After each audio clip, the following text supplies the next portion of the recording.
바뀌어야 할 모든 것들을 다 바꿔놓겠습니다, 여러분.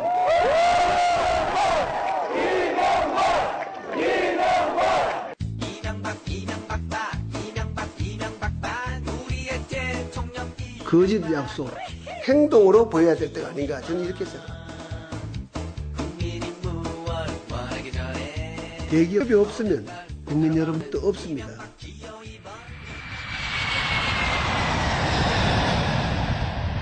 서신남 노회찬과 의리남 유시민의 저공 비행.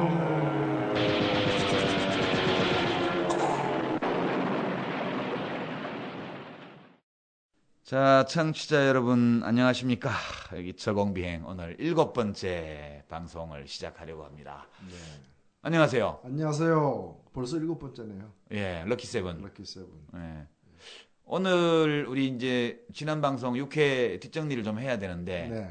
먼저 손님, 오늘 초대 손님 뒷좌석에 타실 분 소개하고 예. 뒷정리할까요, 같이?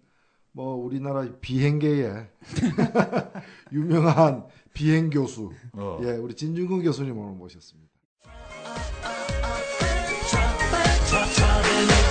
청와대에서 이번에 좀 꼼수를 좀 타는 것 같아요. 이런 걸 보면서 정말 황당하다. 얼마나 사회적 상태에서 떨어져 있는지. 지금 대통령이 먹통이라는 게 문제인데.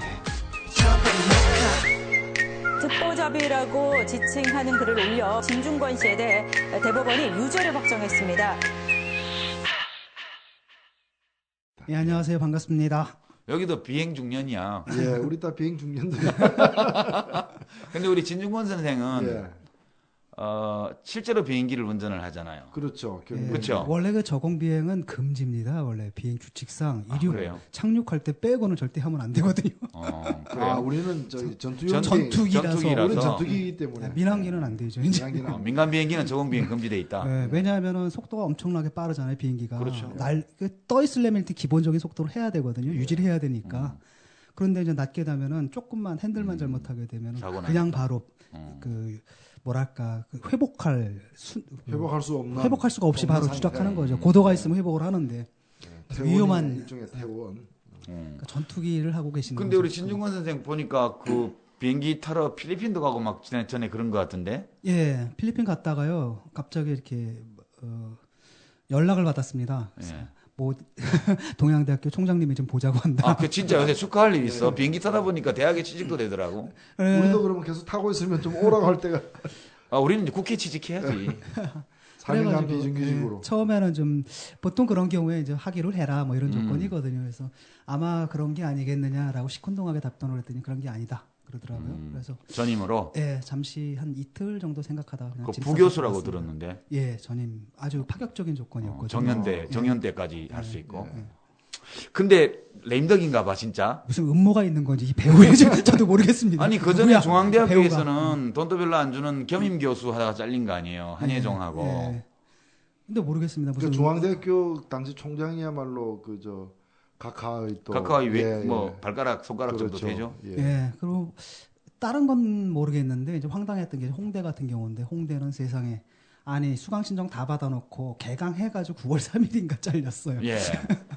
아니 뭐 자르려면 뭔 짓이든 다 하죠. 근데 결국 이제 그런 마당에 지금 정 교수로 말하자면 정년 보장되는 교수로 지금 스카웃됐다는 거는 각하의 레임덕이 심각하다는 증거지. 그렇죠. 뭐 이제 손이 안 미치는 곳이 이제 혈관에 이제 피가 통하지 않는 피가 이제 닿지 않는 곳들이 자꾸 생겨나. 각하의 영이 안 통하는 지역들이 생기는 거죠. 아, 그 노정권의 덕을 봤다는 누구 말이 맞나 본데. 아, 진중권 선생 부인하지만 그건 리버럴한 정권이 서 있으면 소신껏 사는 사람은 확실히 괜찮은 거예요. 예. 근데 하여튼 그 좀 억울하잖아요. 저는 맨날 저 사실 그 여기 계시지만 우리 둘이 얼마나 싸웠습니까? 아니 일방적으로 진중권 교수가 나를 괴롭혔지. 내가 싸운 건 어떤지 아니요. 많이 하셨지. 나 이번에 틀어버릴 거예요. 이번에. 자, 우리 진중권 선생은 15년 비정규직 교수를 드디어 면하고 예. 이번 신학기부터 정규직이 됐습니다. 경상북도 영주시에 있는 동양대학교의 교수로 무슨 과목 하세요? 일단 교양학부니까요. 일단 미학 강의하고 또 하나가 이제 초청 강연을 조직을 해야 되는데 아하. 그래서 지금 두 분 사실 품앗이하러 내가 한번 나와드리면 예, 이제 두 분을 제가 끌어당길 오늘 수가 있기 진중권 때문에 선생 출연에는 옵션이 걸려 있습니다. 아 그렇습니까? 예. 그 학교 또 가야 되네. 예. 그리고 또 저기 한번 오시죠. 예, 저도 한번 가겠습니다. 예, 좋습니다. 그 동양대학교가 그 부석사 예. 또 이제 이 소수서원 예. 등등 아주 유명한 그런 우리 조상들의 유적지 가까운 데 있어요. 예. 가보셨어요? 아직은 못 소수서원? 가봤죠. 뭐 가서 학교 가가지고 예. 뭐 오리엔테이션 교수 오리엔테이션 이런 거 좀 받고 예. 지금 서류하러 좀 뛰어다니는 중이거든요. 근데 강사를 워낙 여기저기서 했잖아요. 네. 그래서 하루는 이제 택시를 타고 아, 막 돌았는데 하루 종일 돌았는데 네 군데를 돌았거든요. 근데 누가 얘기하기를 요즘은 이제 주민센터 가면 다 띄워준다 그러더라고요. 진작 얘기하지. 아 그걸 직접 따로. 예, 그래서 갔더니 8군데를 했는데 6군데가 오더라고요. 근데 2군데는 또 가야 됩니다. 예. 경력 증명 때로. 예. 자, 이제 오늘 우리 뒷좌석에 태울 분 모셨고요. 예. 그 우리 이 녹음실 지금 어느 조그만 회사에 녹음실을 지금 빌려 쓰고 있는데 예. 혹시 도청되는 거 아닌가 모르겠어요. 아 지난번에 예. 우리가 그 핵 마피아. 예, 그거 해서 예. 녹음 끝내고 편집하는 중에 각하께서 벌써 그 내용을 4주년 취임 4주년 기자회견 때 언급하셨더라고요. 그게 우리가 그 수요일 날 저녁에 팟캐스트로 이렇게 공개가 됐는데 예. 그 수요일 날 오전 10시에 예. 예. 이제 취임 4주년 기자회견 하면서 뭐 사람 이름도 몇 명 거명해서 막 따지듯이 하고 예, 저도 예. 그 영광을 누렸습니다. 예. 예. 그리고 하여튼 싸움닭처럼 국민들과 싸우려는 그런 태세로다가 항변하면서 우리 팟캐스트에 지적된 문제에 그렇죠. 대한 해명을 예. 그 자리에서 했었죠. 우리가 6회 방송에서 핵발전 마피아라는 제목으로 우리나라 핵발전의 모든 것, 핵발전 마피아가 어디에 서식하며 그들의 식습관이 어떠하고 그들의 언어가 어떤지에 대해서 쭉 분석을 했는데 그 무슨 내용을 얘기했죠, 각하께서? 요 근래 핵발전소를 폐기하자 이렇게 생각하는데 에너지 제로의 나라입니다. 독일이 원자력 발전소를 폐기한다고 하지만은 그건 경우가 다릅니다. 프랑스의 원자력 발전소에 나오는 전기를 그냥 갖다 쓰면 됩니다. 만약 원자력 폐기한다면은 전기료가 40% 올라가야 합니다. 청정 에너지, 소위 기후 변화에 대비한 깨끗한 에너지의 일환으로 원자력 발전소를 이길 밖에 없습니다.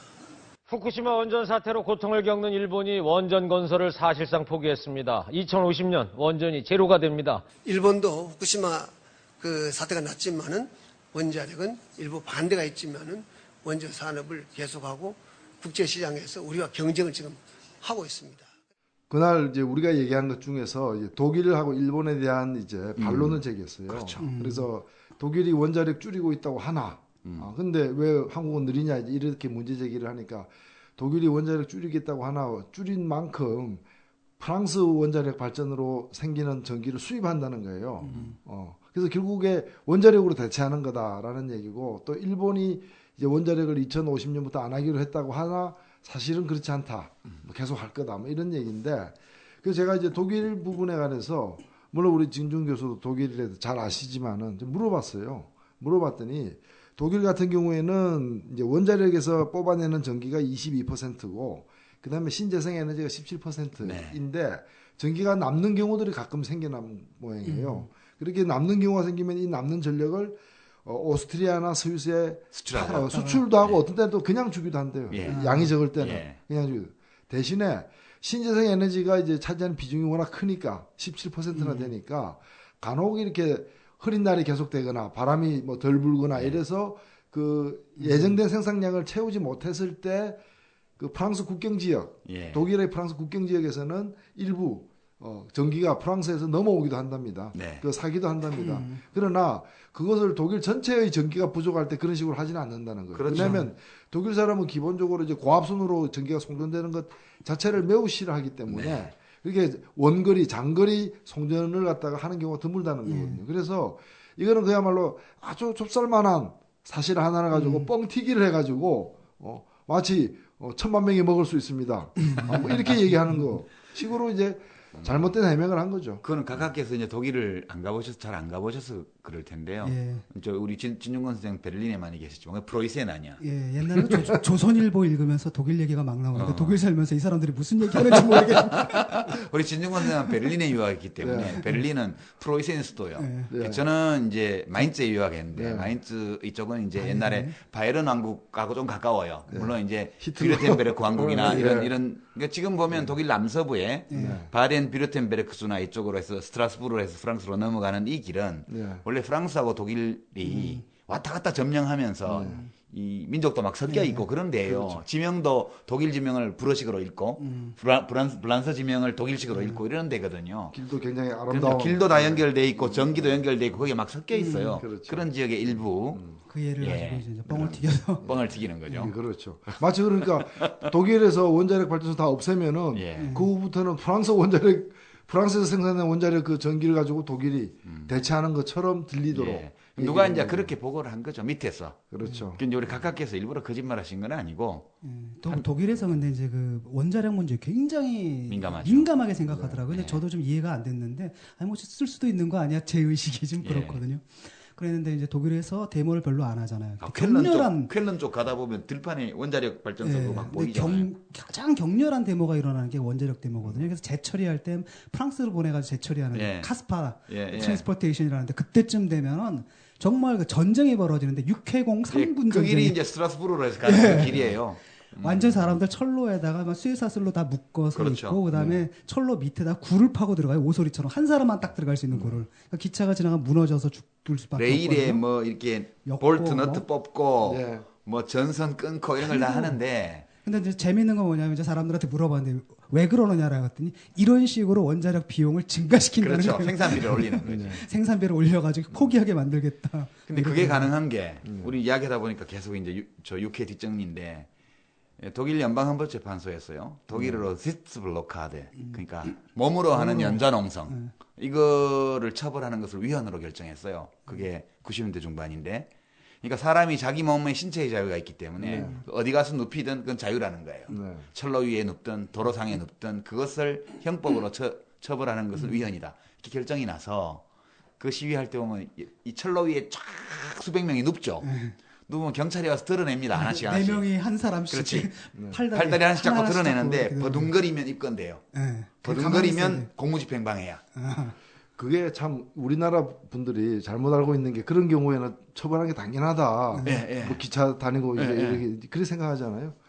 우리나라에서 많은 분들이 생각하는 것 중에 하나 뭔가 하면 뭐 불법이면 공권력 행사해야지인데 예. 유엔 경제사회 이사회에서 우리나라 이제 노동조합 파업이라거나 이런 부분과 관련해 가지고 비록 법을 어겼다 하더라도 그것이 어떤 그 기본권적 요구와 관련돼 있을 때는 공권력 투입해 가지고 강제 해산하지 말라는 예. 게 예. 인권 권고사항이에요. 아니 독일은 그거를 이제 끌어낼 수는 있어요. 예컨대 트랙터로 길을 막거나 이러면 불법이야.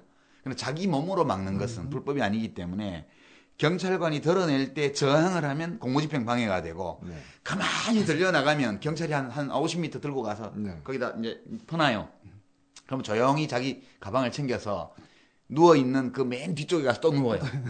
그러니까 경찰이 계속 저쪽에서 특수 차량이 이제 해길료를 싣고 기차 레일 위로 오면 예. 그게 1m씩 가요. 그래가지고 오늘 몇 메타 접근했다. 하루에 뭐몇 하루에 몇 메타 가요. 접근했다. 예. 이런 식이거든요. 너무 재밌어요. 예, 이게. 그러네. 그게 이제 규칙을 합의를 하고 네. 그 규칙에 따라서 방해하고 경찰은 드러내고 이렇게 하는 건데 하여튼 그건 뭐 저 다른 나라 얘기고 지금 일본도 우리가 지금 육해에서 그 핵발전 마피아 할 때 우리 이현석 에너지 정의행동 대표가 나와서 네. 일본에 지금 그 원자력 핵발전소가 2기 제외하고 올 스톱 상태라 그랬잖아요. 이제 안전 점검하고 나서 합격이 안 돼서 다 스톱인데 어제 하나가 떴었더라고. 네. 연기 나가지고. 연기 나가지고. 예. 예. 그럼 한 개 남았어 지금. 그렇죠. 근데 한 개밖에 안 남았죠. 후쿠시마 사고에도 불구하고 일본은 원전을 계속한다는 각하의 말씀은 어디서 온 거죠?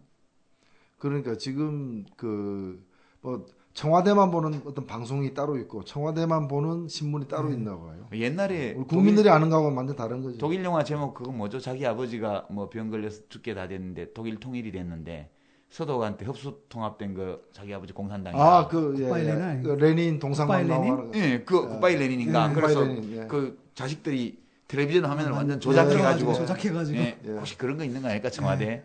트루만 쇼 같이. 예, 트루만 쇼처럼. 근데 일본 같은 경우에 저는 이제 아내가 있잖아요. 예. 독일에 있는데 이제 겪고 근데 잘 있어요? 예, 패닉 상태라 그러더라고요, 국민들이. 그래가지고 어떤 게 문제가 되냐면은 그 후쿠시마 지방에서 나온 쌀을 먹어야 되느냐 마느냐 가지고 먹어야 남편과 아내가 막 싸우는데 우리 이제 처제하고 그 남편이죠. 어. 그 남편은 약간 우익적이에요. 예, 사고 방식이. 먹자. 먹고 죽자. 이게 이제 살리려면 일본이 살려면 이걸 먹어야 된다라고 하는 거고 엄마 입장에서는 애들한테 이걸 먹일 수는 없는 거거든요. 그러니까 우리 그 소고기 방사능은 광우병 비타민이 아닙니다. 방사능은 비타민이 아닙니다. 그래가지고 그것 때문에 굉장히 갈등들도 많고 또 이렇게 괴담들 그 중엔 또 일본은 뭐 타당한 얘기도 있고. 그 또 교코 괴담도 형부가 또 나오고, 예. 그 먹고 죽자라는 주의란 말이에요. 그러니까 우리가 살려야 된다 경제를. 그러니까 남자들은 좀 그렇잖아요. 이렇게 그런 문제에. 아니 보니까 그때 우리 진중권 선생 부인이 이 교코 여사인데 그 생선회 좋아하시던데. 예. 일본서 요새 저 요즘 바다 못 오염돼서 먹죠.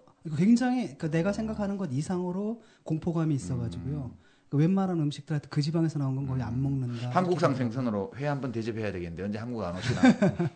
올 겁니다. 아마. 오시면 연락 주세요. 약속하셨습니다. 이번에 제가 살게요. 예, 고맙습니다. 하여튼 그 각하께서 어떻게 하셨는지 네. 우리가 저녁에 업로드 한다는 것을 미리 간파하시고 아침 기자회견에서 미리 방어막을 다 치셨어요? 뭐 알려면 알 수가 있죠. 사실. 연필이 조사 좀 해봐야 되겠어. 저기 뭐랄까 프락치가 있는 거. 우리 스태프들이 좀 수상해. 그리고 한국의 그 수사기관들이 예. 그 이 건물 바깥에서 예. 건물 바깥에서 이제 붙여가지고? 엄퍼 쏘아가지고 유리창 진동을 갖다가 읽어내는 그런 그 장비를 다 갖고 있습니다. 그 영화에나 나온다던데. 아니요, 그거 뭐 이미 오래전부터 갖고 있다고 그래요? 자랑하는 걸 직접 들었어요. 야, 그러면 도청된다면 우리 마음 놓고 가깝게 건의드릴 거 있으면 드려야 되겠다. 그렇죠. 예. 또 이렇게 뭐 그걸 도청되는 걸 알고서 또 역으로 또 교란시키는 또 그런 방법도 있는데 우리가 뭐 그렇게 한가하지 않으니까 방송이 재밌는 할 얘기만 하면 되는 거죠. 6시간만 있으면 들으실 수 있는데 그걸 미리 그러니까 들으시면 말이야. 참 청와대 참모들이 너무 열심히 일하나 봐. 아니 그러고 이제 우리 방송을 즐겨 몰래 들으시고 이제 그 감사 표시를 하시려면 우리 둘의 이름을 한꺼번에 얘기해 주든가 하셔야지. 제 이름만 딴 분들하고 끼워서 거기서 거명하면 상당히 곤란한데. 뭐 제 이름까지 얘기하려면 힘들 거예요. 그래요. 예, 별로 이렇게 반박할 게 별로 없으니까. 좋습니다. 그럼 우리 6회 핵발전 마피아 편에 대해서는 각하의 즉각적인 응답이 있었다는 점을 특별히 우리가 기억하면서 예. 필요하다면 우린 또 뭐 한번 태울 수도 있죠. 각하를. 예. 아니 우리 저거 포탄 치는 거 있는 그쪽에 태워가지고 포탄하고 같이 적재함에. 예. 아이 그건 뭐 그 사람이 탑승하면 안 되죠 거기는. 자 이제 오늘 7회를 이제 시작을 해야겠는데 오늘의 주제 우리 진중권 선생을 모신 이유가 있죠. 예. 오늘 뭐 하려고 모셨어요 오늘? 진중권 선생 특별히 이제 스나이퍼 저격수로 또 유명한데 우리 그 각하의 지금 4주년이죠. 예. 사실 지난 2월 22일 날 취임 이제 4주년 기념한 기자회견이 마지막 기자회견입니다. 왜냐면은 5주년 될 때는 그날에 퇴임식하는 날이에요. 그렇죠. 기자회견 없어요. 왜 기자회견 없고 그냥 2월 20일 퇴임하는 예. 물론 그때 이제 갈런지는 우리도 신중히 봐야 되겠지만은 예정대로 간다면은 이제 그날 퇴임하는 거고 마지막 기자회견인데 이 4년에 대해서 그날 제대로 평가하지도 않았고 또 제대로 솔직히 반성하지도 않았고. 뭐 싸우려고 나오셨던데. 예. 남은 1년 계속 싸우겠다. 지난 4년처럼 이런 결의를 밝힌 자리였기 때문에 그 점과 관련해서 우리가 무엇을 제대로 무엇이 잘못되었고 앞으로 무엇이 고쳐져야 되는지 우리가 할 일을 사실은 할 일 리스트를 뽑아내기 위해서 평가를 제대로 해야죠. 7회 저공 비행을 하기 전에 지난 6회 정리를 좀 했는데요. 우리 다음 카페 청취자 카페에 올라 있는 리뷰들 몇 개 소개하고 또 상품 보내드릴 분 계셨어요. 먼저 영덕 영해 분들 열받지 마세요. MB 대통령의 고향은 포항 흥해입니다. 제가 지난번에 잘못 말했죠. 흥해라고는 했지만 흥해라고 했죠. 영덕이라고 그랬잖아요. 그죠? 근데 행정구역상으로는 포항시인가 봐요. 흥해가. 사실 근데 지역적으로 보면 영덕이나 똑같은데. 그리고 반핵 영화제를 영덕이면 그렇죠. 포항 바로 옆에죠. 주성영 의원도 그쪽이죠. 그렇습니다. 뭐 그런가요? 예, 지역구는 아니요, 지역구는 지역구는 대구인데. 그런데 그쪽이 고향이 이제 이번에 그쪽이 반문화가 좀 미비해서 이제 대한민국의 반문화 진작을 위해서 대구로 이렇게 오셨던 분인데 안타깝습니다. 앞으로 그분이 국회에 안 계시면 반문화는 누가 진작하나? 예, 그래서 대구역에 딱 내려가지고 왼쪽을 딱 보면 제일 먼저 들어오는 게 예. 국회의원 주소 동대구역 앞에. 그거거든요. 그래서 항상 대구의 예. 반문화를 떠올렸는데 이제 그 간판이 철거되면 예. 좀 그 네온사인 돼 있죠. 예. 그 밤에 동대구역에 딱 내리면 KTX를 바로 보이는 게 그 동대구역 주변에 모텔과 호텔, 술집 간판하고 그다음에 주성영 국회의원 동종업계인 모양이죠. 반문화 예. 그렇게 돼 있습니다. 하여튼 뭐 그렇고요. 여기 소개해 주셨는데 정정님이 영덕 핵발전소 뭐 가깝게 사시겠다고 얼마 전에 얘기했잖아요. 그래서 반대하는 시민연대 만들어서 반핵 영화제를 한대요.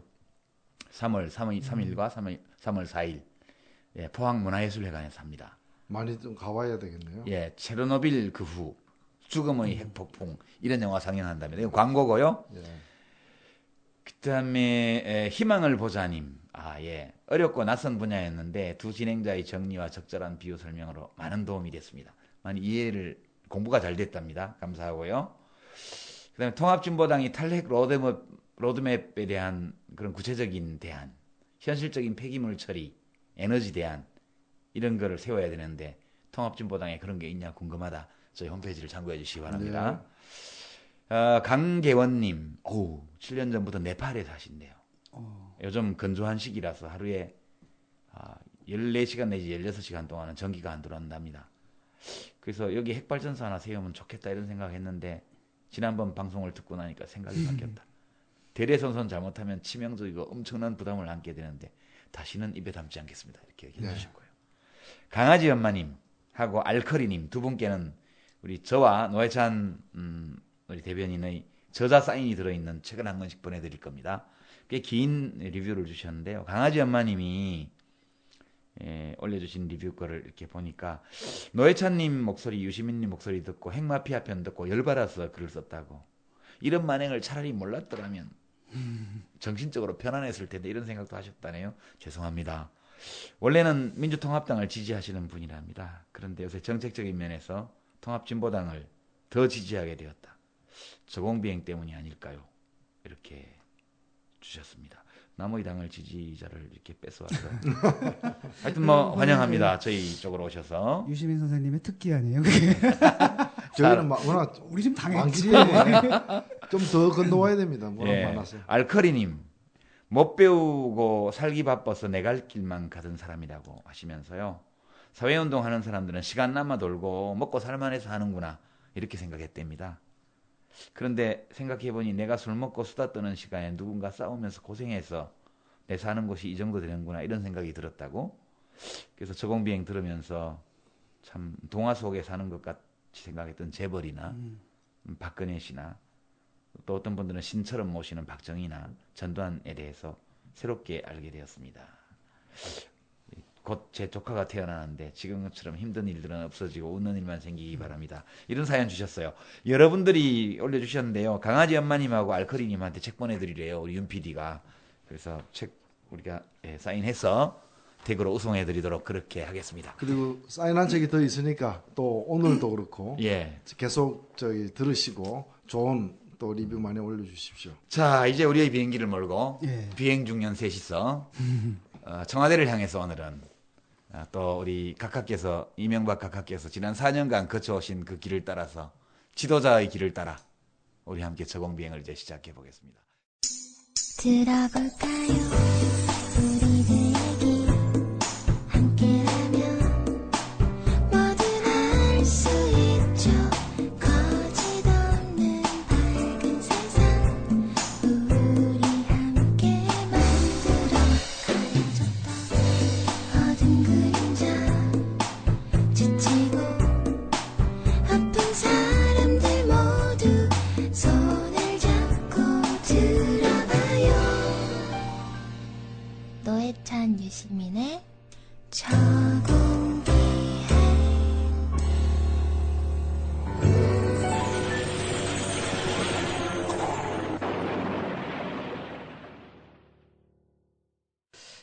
요번에 그럼 들어봤거든요. 잠깐. 굉장히 짧더라고요. 문 자체는. 그 전문 자체는 굉장히 짧고, 그 다음에 기자들하고. 기자회견. 근데 일단 우리가 가장 기대했던 건 이제 사과잖아요. 그렇죠. 그리고 원래 그 광고도 예고편도 사과할 거라고 나가갔거든요. 근데 사과가 없어요. 사과는 없고 할 말이 없다 그러더만. 취임 4주년을 맞아서 말씀을 드리고자 이 자리에 섰습니다. 취임 첫해 세계 경제위기가 그렇게 크게 닥치리라고는 아무도 예상치를 못했습니다. 이러한 일은 세계 경제사에 일찍이 없었습니다. 물론 우리만의 위기를 맞은 것은 아니지만은 서민 생활이 더 어려워지지 않을까 하는 생각에 하루도 마음 편할 날이 없습니다. 고맙습니다. 할 말이 없다라고 하는데 저야말로 가슴이 아프다 그랬어요. 가슴이 아프고 어디가 아프냐에 대해서 얘기하고 뭐 잠을 병원에 못 잔다. 그러니까 병원 간 것도 아닌데 어디가 아프다. 뭐 아니 이제 사실 어디 불편하다. 할 말이 없고 아니 가슴이 아프고 말이죠. 잠을 못 자는 건 국민들이거든요. 열통 터지고 그것까지 자기가 다 해버리면 우리야말로 정말 할 말이 없는. 우리는 어쩌라고 뭘 하라고. 그런 게 있었고 뭐 아주 독특한 그분의 특성인 것 같아요. 그 나름대로 그건 이제 사과를 했다라고 하는데 분명하게 사과를 안 하고 그 다음에 또 남 탓이더라고요. 결국은 경제 부분도 결국 남 탓이에요. 외환위기가 왔는데 어쩌고 저쩌고 뭐 이런 식이고. 그러니까 경제가 어려운 건 미국 탓, 그죠? 그 다음에 한미 FTA가 이렇게 날치기로 막 하고 이렇게 어려고 오래 걸린 거는 노무현 탓. 그 다음에 뭐 독소 조항 같은 거 넣어서 합의를 해놔서 그렇다는 거 아니에요, 그죠? 그렇죠. 그다음에 해군 기지 강정마을에 잘 안 되는 거는 한명숙 탓, 뭐. 아니 근데 또 재밌는 건 이름을 아주 구체적으로 유시민 탓, 이른바 유시민 탓, 이해찬 친여오세요. 탓, 뭐 이렇게 다 탓이더라고. 그래서 우리가 오늘 각하 4주년 그 기자회견을 듣고 원래 지도자가 기자회견을 하시면 우리 같은 민초들은 감복해서 그 얘기를 잘 들은 다음에 어떤 반응을 보여드려야 되잖아요. 감동의 눈물을 흘린다든가, 뭐 저주의 악다구니를 쓴다든가, 뭐 반응이 있어야 되는데 지금 우리 진중권 선생 총평이 자기 혼자 다 해버리면 국민들은 뭐 하냐. 이게 지금 총평이었어요. 장구치고 다 하니까. 노회찬 우리 소신남께서는 어떻게 보셨어요? 예, 저는 새누리당, 그게 구한나라당 그 부대변인이 기자회견하는 걸로 알았어요. 그럴 때 보면 주로 뭐 상대방 그 정치인들 지도부들 이름을 갖다 거명해가지고 말꼬리 잡아가지고 이랬니 저랬니 옛날에 이렇게 말해놓고 지금 이렇게 말하냐. 대변인도 사실은 대변인 정도 되면 그렇게 얘기 못합니다. 정확하게 얘기를 하는 거지. 논객하시려나? 저랑 한번 붙어봅시다 나중에. 그 10분 토론이나 뭐 9분 토론이 나오려고 100분까지는 못 버틸 것 같으니까. 나중에 퇴임하시고 나서 시사평론가로 데뷔하시려고 준비하시는 거 아닌가? 그러니까요. 재밌을 것 같아요. 우리 어떡하지 그러면? 우리 밥그릇 다 뺏기겠는데? 아니 재밌을 것 같지 않아요? 오히려 이제 상대가 생기게 되면. 먼저 시작할 때요. 네. 우리 맨날 이렇게 사격만 하니까 조금 안 좋은 것 같아요. 그래서 이 빵빠레 축포도 좀 터뜨리고 해야 될 것 같은데 지난 4년간 우리 이명박 대통령 각하께서 그래도 잘하신 일이 있지 않겠어요? 뭔가라도? 사실 우리가 예의상 칭찬부터 먼저 해야. 그거 안 하면 우리 너무 까칠하잖아. 그렇죠. 그리고 또 우리 성격도 그렇잖아요. 칭찬부터 먼저 안 하면은 잠이 안 와. 잠이 안 와. 가슴이 아프고 그렇죠. 제가 최근에 어떤 시사 프로에 나가면서 그런 생각을 했어요. 그래도 비판을 많이 하게 될 텐데 첫 마디는 칭찬해야 되겠다. 그래서 제가 트위터에다가 이명박 정부 4년 동안 잘한 일 하나 좀 추천해 달라고 이렇게 했습니다. 욕 태백이 들었습니다. 뭐라고요? 왜요? 아니 있는 걸 내놔라 그래야지. 존재하지 않는 걸 왜 내놔라 그러느냐부터 시작해서 막 그 다음에 이제 제일 잘했다고 하는 게 보면 다 못한 것들이에요. 그래서 저는 이거는 그래도 잘했다. 못한 게 더 많지만 잘한 게 한두 가지는 있다라고 얘기할 줄 알았거든. 근데 전부 다 보면 뭐 잘했다는 게 뭐 앞으로 정치에 관심을 갖도록 해줘서 고맙다. 뭐 다시는 저는 그거는 본의 아니게 잘한 거지. 그런 이제 반면교사. 역행보살 그런 거죠. 한 가지 뭐 있죠. 좀 이렇게 제가 볼 때는 이제 환경의식이 굉장히 뛰어나신 분 같아요. 우리가 지금 재원들을 마음대로 갖다 버려 쓰고 그러잖아요. 근데 이분이 그 리사이클링 정책, 회전문 인사를 그러잖아요. 회전문 인사. 썼던 사람 또 쓰고.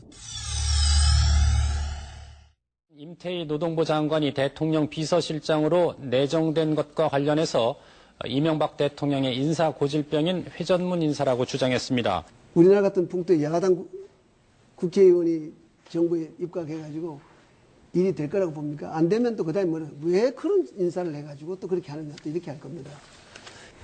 참 지적을 하시는 분이 있는데 그 지적을 다 감안하려면 배가 산으로 가듯이 그렇게 될 가능성이 있습니다. 어쨌든 이런 식의 그 뭐랄까 사실은 갖다 버려야 할 인사들을 또 다시 쓰는 이런 인적 자원 식의, 재활용. 인적 자원 재활용 이런 부분에서는 우리가 환경의식을 좀 본받아야 될 것 같고요. 또 다른 한편으로는 나이 먹는 거 우리가 싫어하잖아요. 예. 저 4년 동안 나이 먹기를 바랬습니다. 시간이 가면서 달력 뜯는 4주년, 재미로 살아. 4주년, 달력 뜯는 이제 1년 재미로 남았다. 살아. 뭐 그런 저 즐거움을 나이 좀 먹어도 선사해 좋아. 내가 나이 주는, 먹는 한이 있어도 빨리 지나갔으면 좋겠어. 예, 그런 거죠. 예. 그러니까 이제 2013년 2월까지는 나이를 빨리 먹는 게 낫겠죠. 예. 그 후는 좀 다른 얘기예요. 근데 우리 진중권 선생을 뭐 시간 강의 나가는 데서 다 자른 건 잘한 일 아닌가? 덕분에 제가 좀 또 2년 동안 놀았는데 다시 그러니까요. 들어오려니까 적응이 안 돼요. 지금 이게 사람이 아니 전임으로 보내드리려고. 방랑 끼가 들어버리면 이게 예, 사실은 이제 룩삭 하나 딱 들고 다니거든요. 팬티 몇 장하고 뭐 와이셔츠 몇 장 그래가지고 필리핀 갔다가 한국 갔다가 독일 갔다가 이러다가 지금 와가지고 또 자리 잡으려니까 그래도 한 2년간 쉴 시간을 주신 것에 대해서 개인적으로 좀 감사해요. 그러지 않았으면 못 쉬었을 거예요. 아마 정말. 근데 그 사이 바빴잖아요. 뭐 트위터 같은 거 보니까 안 쉬던데. 하방 총질이던데. 트위터가 노는 거죠. 사실 저의 놀이터고. 예. 근데 저는 사실 진지하게 이 문제에 관해서 생각을 많이 해봤어요. 그 전부터 예. 각하 1주년 토론 때부터 제가 100분 토론 나갔거든요. 예. 그 이제 2주년, 3주년 계속 한 번씩 나갔는데 그 제가 정부에서 하는 일을 가만히 들여다보면 4대강 같은 거 하면 안 되는데 했고 뭐 부자 감세도 하면 안 되는데 했고 뭐 종부세 폐지 이런 거 다 하면 안 되는데 했고 뭐 좀 하면 안 되는 일을 엄청 많이 하셨어요. 해야 되는 일은 또 안 하시고 그런데 해야 되는 일을 한 게 하나는 있더라고요. 그 보육 예산. 그게 이제 참여정부 때 1조 원을 막 넘었고 그 이제 3조 원 규모의 이 이제 보육 정책에 관해서 우리가 토론을 하다가 부처 간 합의가 잘 안 돼서 시범 실시만 하고 나온 것들이 있었는데 지금 이제 마지막 연도에 보육 예산이 한 3조 원 정도 됐거든요. 그거는 저는 할아버지께서 애기들 위해서 신경 좀 쓰셨다. 그럼 나 인정해드리고 싶어요. 예. 네. 그런 세세한 부분이 몇 가지는 더 있겠죠. 그래서 열심히 찾고 있는데 그거 하나밖에 아직은 안 보이더라고요. 또 우리가 결코 인색한 사람들이 아니에요. 정말 이거 하나 찾기 위해서 제가 정부 예산서를 다 뒤졌다는 거 아니에요. 하여튼 저기 청와대에서 이거 듣고 혹시 우리가 모르는 잘하는 일 있다면은 빨리 연락 좀. 빨리 연락해 주시죠. 우리 카페 우리 다음 가입하셔가지고. 예, 다임 호텔 그렇죠. 예. 그러면 우리 책도 그 사인한 거 한번 그렇죠. 줄 수 있죠. 우리 다음에 저공비행 카페, 리뷰 카페 거기 오셔서 대통령께서 바쁘시면 참모들이 오셔도 돼요. 그 비서관들이 많잖아요. 예. 하여튼 재밌었던 게 오히려 이제 뭐죠? 그 사실 취임 기자회견은 좀 재미가 없었고요. 예. 그 청와대에서 4주년 기념으로 낸 거 보고서 좀 보셨어요? 그 내용? 저 자세히는 못 봤습니다. 신문 보도만 봤는데. 도농 간의 격차가 줄어들었다라든지, 빈부격차가 줄어들었다. 예, 빈부격차가 줄어들었다라든지, 청년 청년 실업이 줄어들었다라든지, 2월 24일 날이 아니라 사실 제가 볼 땐 4월 1일 날 발표해야 할 자료를 미리 터뜨려버리신다. 아니, 너무 기가 막혀가지고. 원래 4월 1일 날 하려고 준비했던 걸 서둘러서 낸 거 아니에요? 그런 모양이네. 좀 황당해가지고. 근데 웬만해야지 사람이. 그러니까 아까 얘기했잖아. 굿바이 레닌. 예. 각하 전용이라니까 그게. 이게 파티션이 있는 것 같아, 세계가. 파티션이 돼가지고 여기는 우리가 들어 사는 세계고 똑같은 그건데 이쪽은 저 각하 세상에 또 따로 있는 것 같더라고요. 각하 전용 세상 보고서가 많아요. 그러니까 대부분 우리가 이제 이명박 대통령 취임 직후부터 이동관 씨나 이런 대변인들이 논평 낼 때 우리가 그런 평을 많이 했어요. 이 논평은 국민 들으라고 낸 논평이 아니고 대통령 각하께서 들으시도록 각하께서 보기에 듣기에 좋았더라. 이것을 노리는 논평이었다. 물론 이제 어느 논평이나 그런 측면은 있겠죠. 근데 이거 좀 심하잖아요. 이렇게 딱 보면은 이게 국민들 들으면은 국민들 반응이 어쩔 거냐 정도가 있잖아요. 웬만해야 되는데 좀 칭찬 좀 하자고 꺼냈더니 그거 진짜 그냥 바로 그렇게 또 거기 가요. 근데 현실감을 상실했다는 느낌이 좀 들더라고요. 이분들이 정말로 현실감을 상실했구나. 옛날에 이승만 대통령 때 이제 민정 시찰을 해가지고 시장 같은 데 가서 달걀 같은 거 옛날 지프로 이렇게 달걀 이렇게 꾸러미 예. 이런 거 이제 이거 얼마냐 묻고 물가 이제 파악한다. 그러면 미리 청와대 그 경무대 비서관들이 미리 얼마라고 답해라라고 예. 얘기를 해가지고 물가 별로 안 올랐네 뭐 이런 식으로 예. 이제 이 물정을 잘못 알도록 했다는 얘기가 있는데 요즘 세상에 저는 대통령이 물정을 모른다고 생각되지는 않아요. 모를 수가 있습니까? 인터넷 안 하고 이러면 그럴 수 있어요. 근데 인터넷을 또 그 뭐 청와대 밑에 이상한 서버 하나 만들어 놓고 다 글로 연결해가지고 거기서 청와대용 무슨 가상세계. 가상세계를 보지 않는 다음에야 아니 지금 칭찬하자고 하니까 계속 그렇게 가실 거예요? 응? 자업자득입니다. 자 그러면 각하 4년 동안의 업적을 우리가 다 나열하기 이전에요. 이거 우리가 뭐 이렇게 일일이 얘기를 안 해도 이미 이제 일반 국민들이 이제 달력 짓는 재미로 이제 하루하루 살아가는 수준이 됐잖아요. 이제 아주 큰 의문이 어떻게 이분이 대통령이 될 수 있었을까? 이명박 후보와 함께했던 747 유세단 등 수많은 지지자들이 이명박 후보 이름을 부르며 축하하고 있습니다. 자신을 지지해준 것에 대해 감사를 표하고 있습니다. 오늘 국민들께서는 변함없이 절대적인 지지를 보내주셨습니다. 어제 대통령 선거에서 이명박 당선자는 48.67%, 거의 절반에 가까운 득표율을 기록했습니다. 또 2위와의 격차도 무려 500만 표를 넘어 사상 최다 표차 기록으로 압승했습니다. 우리는 도대체 누구를 뽑은 것일까? 왜 이분을 뽑은 것일까? 다른 나라에도 이런 사례가 있나? 이런 의문이 뭉게구름처럼. 예, 이탈리아에도 있잖아요. 왜 벨루스코니. 프랑스에도 있는 것 같더라고. 프랑스에도 좀 있는 것 같고. 그 벨루스코니는 삼성가에서도 연구를 했다라는. 아 그래요? 예. 삼성을 깊이 연구한 우리 노시안 대변인께서 그 사실을 또 어떻게 하셨어요? 아 그걸 이제 삼성 가문에 여러 이면사를 또 누가 정리해가지고 여시춘추라고 책을 낸 바가 있는데. 여시춘추. 예, 그게 보면은 그 이제 그쪽에서 어디를 연구했는지 그게 나오고 이태리 같은 데서도 그런 이제 하나의 그 사람도 이제 대자본가잖아요. 그 대자본가가 권력을 이제 잡는 과정에 대해서 굉장히 관심을 많이 기울였던 거죠. 제가 볼 때 참여 정부에서 저질렀던 실수가 있었던 것 같아요. 특히 경제 문제에서 그런 원죄가 있었고 양극화가 벌어지지 않았습니까? 그러니까 경제 위기 극복하고 김대중 정권 때, 노무현 정권 때 그걸 하는 과정 속에서 그 뭐랄까 우리가 흔히 이제 좌파들이 흔히 말하는 소위 신자유주의적인 정책이라든지 이런 것들이 여파가 있어서 중산층이 무너졌던 게 그때부터인 것 같아요. 근데 중산층이 무너지게 되면 사실 민주당의 지지층이 무너지는 거거든요. 그런 측면이 있었고 제가 그걸 느꼈던 건 언제였냐면 사실은 황우석 때였거든요. 왜냐하면 그때 황우석을 지지하는 사람들의 저는 그래요. 왜냐하면 그 농객하는 게 편한 게 이쪽을 하면은 이쪽을 까잖아요. 그럼 절반이 날 편을 들어줘요.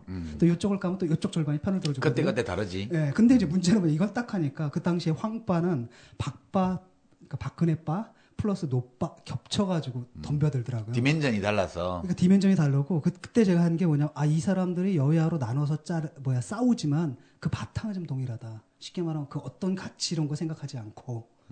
약간 굉장히 우익적인 분위기가 있고 사실 그때 제가 굉장히 큰 좌절을 좀 했죠. 그래가지고 이거는 아니다 싶었는데 그 당시에 그 분위기가 바로 이제 이명박으로 가는 거죠. 무슨 짓을 해도 우리가 다 용서해주겠다. 경제만 살려라. 뭐 이런 식의 쉽게 말하면 경제 살릴 분도 아니었는데 좀 다른 접근도 가능할 것 같은데 이게 미스테리야. 그래서 저는 사실 지금 던진 화두가 굉장히 재미있는 화두라고 생각이 들어요.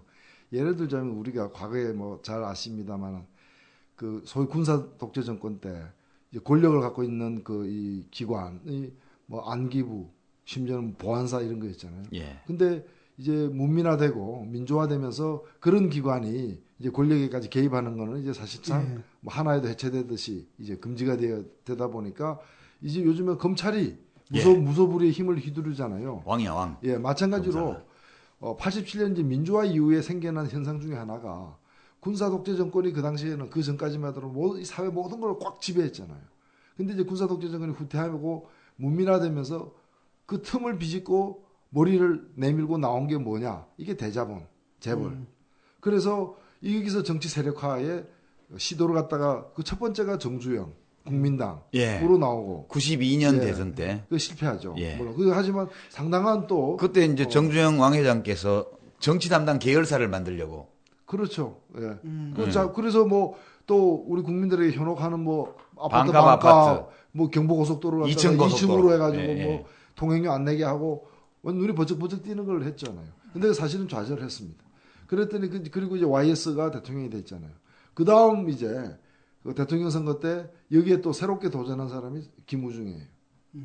대우 김우중이었고 이건 권력에서 미리 알고 견제를 해서 잘랐다. 사실은 좌절을 했던 거죠.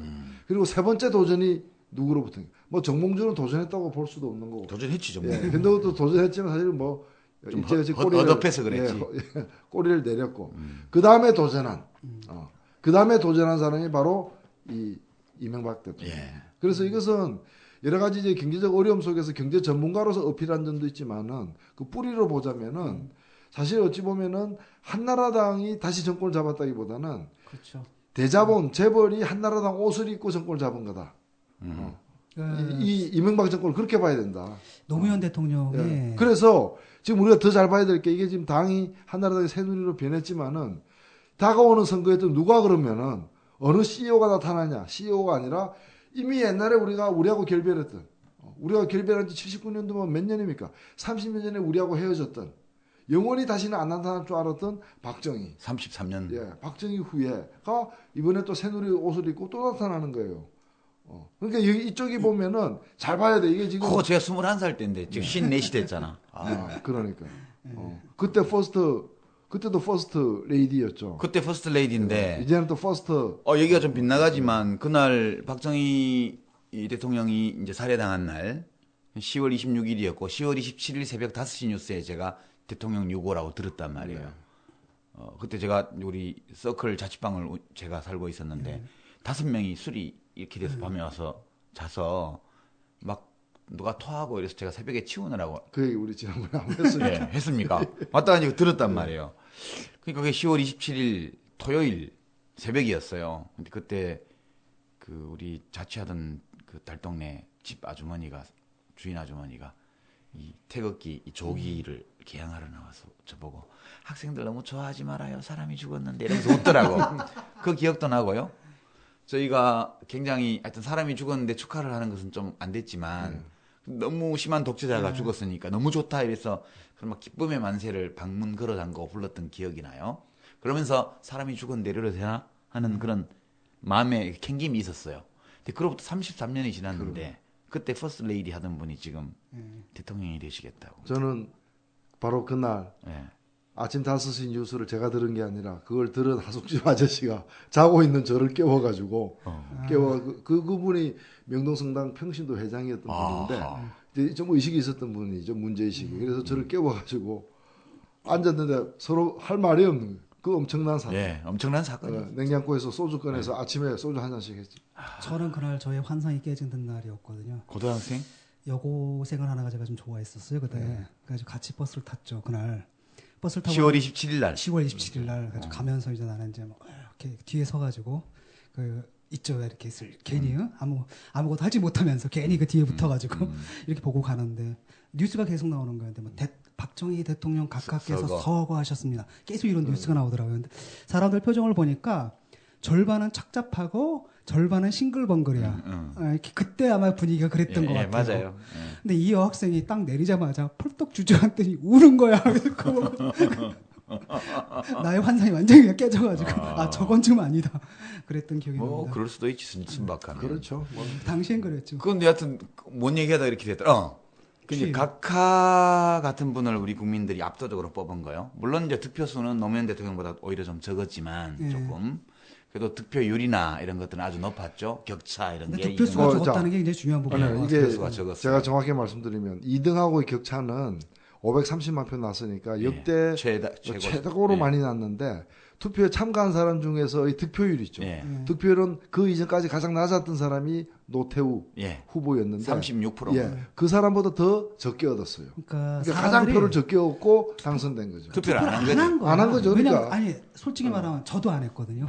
그거는 문제 있다 정말 진중권 선생. 반성해야 돼. 반성하는 게 아니라 나는 정말 화가 나서 안 했어요. 아니 그래도 530만 표 차이라고 화가 계속 자랑하는 원인을 제공한 1인이잖아. 아니, 내 화가 나가지고 안 한 게, 그쪽은 내가 도저히 찍을 수 없고, 민주당 후보도 찍을 수 없고, 그 다음에 또 이쪽도, 진보 쪽도. 권영길 후보 찍어야지. 아이, 그분 몇 수입니까? 아니, 그래도 그렇지. 어떻게 안 찍을 수가 있냐고. 난 배신감 느껴, 지금. 장수라도 찍어야지. 괜히 얘기했다, 이거. 내일 아침 또 큰일 났다, 이거. 진중건.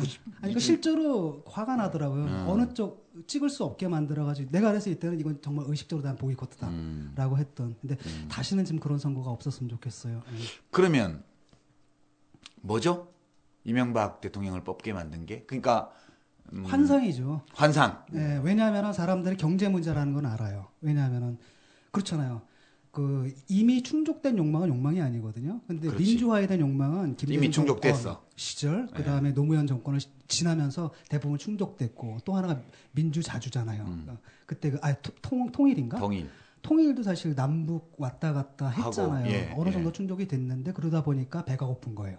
경제 양극화가 되고 그런데 사람들이 생각할 때는 문제는 뭐냐면은 그 해법을 그 문제를 일으킨 그것과 정반대 해법을 찾아야 되는데 그걸 더 하는 식으로 한 게 바로 이제 이명박 정권이 아닌가 싶어요. 그게 환상이다. 그게 환상이죠. 그런 거는 환상이랑 안 그러고 망상이라 그러잖아요. 망상이죠. 영어로 하면 illusion. 근데 이제 대중들은 간단한 겁니다. 그러니까 예컨대 경제다 그러면 이런 정책과 저런 정책이 있는데 저 정책을 취해야 되는데 그럼 이 정책을 취한 거 아니잖아요. 그렇죠. 그런 거죠. 근데 문제는 뭐냐면 뭉뚱그려 생각한 겁니다. 그냥 경제. 그다음 그 상징이 바로 이명박. 그다음 그러니까 그것도 이명박 대통령이 드라마 두 편이에요. 드라마 두 편. 서민 출신이잖아요. 네. 그리고 뭐 재벌 아들로 대선 물려받은 게 아니라 개인의 힘으로 출세를 해서 CEO까지 이른 사람이잖아요. 우리를 구원해 줄 그렇죠. 거야. 이게 마치 이 나라를 이 어려운 경제 상태에 있는 이 나라를 특히 우리 서민들을 저 사람이 스스로 이렇게 출세한 것처럼 우리를 나아지게 만들 거야라는 환상을 가진 것이고 그 점에서 우리 국민들은 수업료를 제대로 많이 치른 거죠. 그 드라마가 뭐죠? 그러니까 옛날에 드라마 두 편이 있었어요. 야망의 그렇지, 야망의 계절인가 뭔가. 그다음에 또 하나가 있었거든요. 두 편이 있었는데 그 사실은 이명박 씨에 대해서 객관적인 평가를 한 게 아니라 이거 극화시킨 거예요. 그 유인천이 이명박 그러니까. 역할을 했던 그 드라마. 그래서 그 보훈 인사를 또 한 거죠. 요새는 근데 드라마가 그때는 그랬는데 불과 5년 후에는 이제 예능이야. 예. 뭐 힐링 캠프, 무슨 무릎팍도사 여기 나오면 그냥 대권 후보가 되더라고. 예. 정치인이. 초대 안 받으셨어요? 저는 잘렸대요. 정치를 하기 위해서는 정치를 안 해야 된다는. 예, 어떤 작가가 저도 정계를 은퇴하면 나갈 수 있대요. 아 그래요? 그리고 절대 정치를 다시 안 할 것처럼 이렇게 하면 내보내줄 수 있다. 힐링 캠프는 이제 박근혜 씨하고 문재인 씨까지 나오고 끝이야. 이제 없어. 이제 나 못 나온대 이제. 그러니까 이제 안 되는 거고. 그런데 그게 오로지 그럼 국민들이 가진 환상 탓인가? 이명박 대통령은 아무것도 안 하고 있었는데 국민들이 그냥 그런 환상을 이제 갖게끔 사실은 오랫동안 공작적으로 해온 거죠. 해왔고 나는 그거 아닙니다. 저한테 대해서 오해하지 마세요. 저는 부자들을 위해서 정세할 겁니다. 부자들에게 세금 깎아줄 겁니다. 저는 양극화 줄이지 않을 겁니다. 저는 경쟁을 더 강화할 겁니다라고 얘기한 게 아니고 마치 저를 보십시오. 제 서민 아닙니까? 밤늦게 국밥집에서 욕 들어가면서 국밥 먹는 사람 아닙니까? 노가다도 그러나 하고 저는 이렇게 노점상도 하고 이 손으로 뻥튀기도 하고 리어 가득 끌고 모든 어려움을 극복해왔습니다.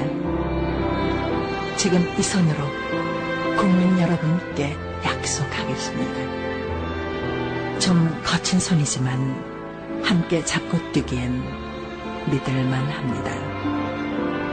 제 손을 잡고 함께 국민 성공시대로 달려가지 않으시렵니까? 실천하는 경제대통령 기호 2번 이명박. 제가 다 해봐서 압니다. 저는 이렇게 열심히 해서 여기까지 왔지 않았습니까? 여러분들도 그렇게 만들어 드리겠습니다. 그래서 국민 성공시대 그때 구호가. 그래서 실제로 747이 뭡니까? 747 공약이라거나 이런 제반 우리 국민들에게 허황된 약속을 본인이 한 거죠. 그러니까 국민들이 속아 넘어간 죄는 있을지 몰라도 우리 국민들의 환상 때문에 이명박 대통령 솔직히 얘기했는데도 불구하고 착각해가지고 잘못 뽑았다 이렇게 할 문제는 아닌 거죠. 제가 볼 때 이제 프로젝트란 말이 있잖아요. 근데 그게 왜 프로가 라틴어에서 PRO가 앞으로란 뜻이고 앞으로. 젝트가 던진다는 거잖아요. 예. 굉장히 중요하거든요. 누가 대통령 대권을 잡으려면 일단 프로젝트가 있어야 돼요. 투사하는 거죠. 앞으로 앞으로 던지는 거예요. 문제는 뭐냐면 이제 이분이 이제 던진 거는 앞을 미래를 향한 투사가 아니라 리트로젝트거든요. 사실은 그 박정희시 양적 성장 경제, 그러니까 박정희에 대한 향수 있잖아요. 그걸 갖다가 약간 바꿔가지고 그대로 던졌기 때문에 미래를 향해서 던진 게 아니라 사실 과거를 향해 던졌고 그 결과가 지금 우리 사회가 몇십 년 후퇴한 것처럼 이렇게 느껴지잖아요. 옛날에 봤던 걸 다시 보게 되고. 문제는 뭐냐면 그 당시에 뭐 리트로든 프로든 앞으로 던지든 뒤로 던지든 던진 놈이 없었다는 거죠. 솔직히 말하면 그 당시에 야당 후보가 뭘 던든지 기억이 안 나요. 뭐였죠? 저기 행복 배달부. 뭐 그런 식. 무슨 뭐 가정이 행복한. 그러니까 뭔가 이렇게 뭐랄까 사회를 이렇게 바꾸겠다라든지 뭔가를 던지는 게 있어야 되는데. 평화통일 가정당 공약 비슷했어요. 네. 그 다음에 또 뭐 그쪽 이쪽은 뭐였더라요? 뭐 뭐 이렇게 기억이 잘 안 나는데. 예, 뭐. 그런 거였고 이회창 씨는 뭐 그때 나와서 15%를 딱 득표를 했고요. 그러니까 이명박 후보와 이회창 후보의 득표합이 65%쯤 됐어요. 약 64%.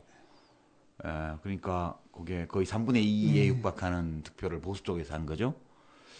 그러니까 그것까지 계산하면 굉장히 많은 국민들이 사실은 보수 쪽에 표를 던졌던 거고요. 이 환상 한쪽으로 이명박 한나라당 조중동 이런 데서 퍼뜨린 환상 그리고 국민들이 어떤 소망을 걷다가 투사해버린 거 이런 건데 이제 쉽게 그냥 좀 천박하게 표현하면 사기당했다 그렇게 말하는 분들이 있어요. 예. 그렇게 볼 수 있는 걸까요? 사기당한 거죠 사실상. 그렇죠. 근데, 사실 제가 아는 어떤 중소기업 하는 분이 이분이 그해 12월 2007년 12월에 이제 이명박 후보를 찍겠다는 거예요. 그래서 제가 아니 그런 대통령이 될 만한 사람이 아닌 대통령 자격이 없는 사람에게 표를 던지면 어떡하느냐 이렇게 했더니 자기는 안다 이거예요. 여러 가지 그 BBK 사건이라거나 과거부터 있어왔던 여러 일들을 볼 때 그리 존경할 만한 분이 아니라는 걸 잘 안다. 그리고 뭐 우리나라 역사에 뭐 이 귀한 공로가 없다는 것도 잘 안다. 그러나 지금 경제가 이렇게 힘든데 이 경제를 조금이라도 일으킨다면은 나머지는 다 눈 감아줄 수 있다. 근데 이분이 저한테 그 얘기를 한 사람이 그 2월 25일 그러니까 이제 대통령 취임할 그 무렵에 이미 인수위 2달 하는 거 보고 그렇죠. 아 이거 아니구나. 중소기업 하는 사람 입장에서도 이건 아니구나. 이건 완전 대기업 대자본의 앞잡이에 불과하구나 하는 걸 근데 이미 알았다는 거예요. 자기 판단 잘못된 것 같다. 후회한다. 이렇게 얘기를 하는 거예요. 사기당했다는 말을 맞는데 그게 정말 몰라서 사기당했다 이런 뜻은 아니에요. 제가 볼 때는 쉽게 말하면 이명박 씨를 믿어서 찍어준 게 아니라 믿고 싶어서 찍어준 거예요. 그 욕망이 있는 겁니다. 아마 많은 사람이 믿지는 않았을 거예요. 근데 혹시나 그래도 희망이 있으면 괜찮잖아요. 약간은 찜찜하지만 그래도 혹시나. 그렇죠. 그런 게 있었던 거고. 근데 그게 이제 나중에 인수위 때 사실 저도 그 당시에 논객 은퇴했었거든요. 한 2년 동안 그 황우석 이후로. 그 당시에 이제 제가 컴백하면서 이분이 나를 불렀다. 딱 인수위 하는 걸 딱 보니까 아주 아닐 거라는 건 알았는데 야, 이 규모일 줄 몰랐죠. 이 사람들 RNG부터 땅을 사랑했습니다라든지. 그건 사실 우리가 비꼴대 하는 말이에요. RNG 인수위원장은 국보위 출신이요, 거기다가. 이경수. 50 국보위 출신이에요. 근데 그때 젊은 30대 교수였는데 거기 들어가야 될 이유도 없는데 자기가 원해서 들어간 걸로 추정되거든요. 그때 이제 그 젊은 여성. 유일한 젊은 여성이었어요. 아니요. 몇 명 더 있었는데 본인은 이제 여성계 대표로 당시에 차출당했다라고 변명을 했었죠. 뭔 여성계 대표 자기가 숙명여대 젊은 여자 교수인데. 그렇습니다. 개그의 존립 기반 자체를 없애니까 좀 위기감을 느꼈는데 예를 들어가지고 부동산 투기했잖아요. 그럼 그건 비꼴 때 우리가 하는 말이거든요. 형 땅을 사랑하셨나 보지? 우리가 비꼼새 해야 되는데. 진지하게 나와서 저는 땅을 사랑한 죄밖에 없습니다. 팍 풍자를 못해 그러면. 그 정도 되면 아예 풍자 자체가. 그래서 우리 시사평론하는 진중권 선생이 좌절감을 느껴서 그렇죠, 좌절감. 한동안 은퇴하셨다. 비꼬아야 되는데. 근데 나는 그 상당히 문학적이라고 생각했어요. 뭐 부동산을 참 좋아합니다. 뭐 이렇게 얘기 안 하고 상당히 문학적. 땅을 펄벅 여사의 대지도 한 번 더 나가면 이제 대지를 사랑하는 죄밖에 없습니다. 뭐 이런 식으로. 저는 개인적으로 그 당시에 이제 대통합민주신당 후보 경선 나와서 첫 주말 경선 해보고 4등하는 바람에 접고 이제 이해찬 후보 지지 이렇게 이제 했었고, 정동영 후보가 당선되고 나서 대선에 나가시는 걸 보면서 그 과정에서 이명박 후보가 하는 걸 보면서 이 사기라는 생각을 많이 했어요. 근데 그때 제가 사기라고 그러면 사람들이 헐뜯는다 그러더라고요. 제가 사기라고 느낀 건 어떤 거였냐면 유세 중에 분식집, 미용실 이런 데를 향해 손가락으로 가리키면서 그 미용실 사장님 장사 안 되죠. 제가 장사 잘 되게 해드리겠습니다. 분식집 장사 잘 되게 해드리겠습니다. 순 거짓말이에요. 이 자영업이 국민소득이 감소하는 가운데 공급 과잉이 되고 이쪽 대량 해고 나오고 비정규직이 커지면서 사람들이 이 오픈을 많이 해서 공급 과잉이 갈수록 심해지고 있는 상황이고 그것이 불경기하고 겹치면서 소규모 자영업이 장사가 안 되는 상황인데 그 대통령 후보라는 사람이 가두유세를 하면서 그렇게 말을 하는 걸 보고 저 사람은 타고난 거짓말쟁이다. 그런 느낌이 있었고요. 그 다음에 이제 정권거래소 방문했을 때 내가 당선되면 당선 즉시 주가 3천, 임기 중 5천 이렇게 하는 걸 보고 저 말이 이 저런 말을 거짓말로 할 수가 있을까? 라는 이 보통 사람들의 규모를 넘어서 보통 사람들이 그러니까 말하자면 인지할 수 있는 또는 상상할 수 있는 범위를 넘어서는 그걸 하는 걸 보면서 저 사람은 사기꾼이다. 그런 느낌이 강하게 들었는데 어디 가서 그런 얘기를 해도 말하자면 신포도 저 신포도야 자기 팔 안다 하니까 야당 정치인으로서 그런 것처럼 들으시더라고요 당시에. 그러니까 그런 걸 보면 명백히 보통 사람들의 사고력의 한계를 넘어서는 엄청난 거짓말을 할 때 사람들은 그것을 의심할 수 없는 거 아닌가? 한나라당 이명박 후보는 자신이 집권하면 내년에 주가지수가 3천을 돌파하는 것이 어렵지 않을 것이라고 말했습니다. 이명박 후보는 오늘 오전 여의도 대우증권 본사를 찾아 투자가들을 만난 뒤 최근에 증시 상황을 보고받는 자리에서 세계 경제가 어렵지만 집권 시 지도자에 대한 국민의 신뢰를 바탕으로 이를 극복하고 주식시장에 활기를 불어넣겠다면서 이같이 밝혔습니다. 일단 수치상으로 747이 이제 깨졌다는 건 진짜 깨졌지만 좀 처참해요. 성적표를 보니까 현대연구원인가? 그러니까 7%라 그러더니 3.1%더라고요, 평균. 4년간. 이거는 이제 그 전 정권들보다 경제를 포기한 대통령이라고 자기들이 욕했던 그 대통령보다 아주 미치고요. 그 다음에 4만 달러는 무슨 지금 겨우 2만 달러. 참여정부 때보다 낮아요. 그렇죠. 그걸 겨우 회복하는 중. 2007년보다 낮아요. 또 하나가 세계 7대 경제 그건 사실은 14, 불가능한 15위. 15위로 하나 뒤로 갔죠. 하나 더 뒤로 가버렸죠. 이건 이제 그 마지막 갖고 있는 그 카드마저 이제 날아가 버린 것이기 때문에 글쎄요. 근데 사기라는 게요. 그러지 않아요? 우리 흔히 당하는 사기 사건이 운전해서 가는데 횡단보도 앞에 신호대기 하는데 옆에서 탑차가 딱 서가지고 백화점 납품하던 물건 20만 원짜리인데 3만 원에 굴비 고급 굴비 준다 이래가지고 사서 사기당한 사람들 있잖아요. 그게 결국 사기 사건이라는 거는 사기 치는 사람과 사기 당하는 사람 사이에 어떤 공감이 형성될 때만 사기 사건이 성공하는 거 아닌가요? 그렇죠. 사실은 저도 한번 당해봤습니다 그런 거. 그런 거? 어떤 거? 저도 굉장히 똑똑하다고 생각했거든요. 근데 이제 예비군 훈련장 가잖아요. 그러면 난리 바가지가 나잖아요. 이상한 사람들이 있고 중대장이 막 각계전투 요령 딱 그럼 한 사람 술 치고 나가지고 이러죠. 여러분, 내가 개태랑인데, 이렇게 다 죽어, 이러면서 이제 또, 듀얼로 이제 강의가 이루어지고.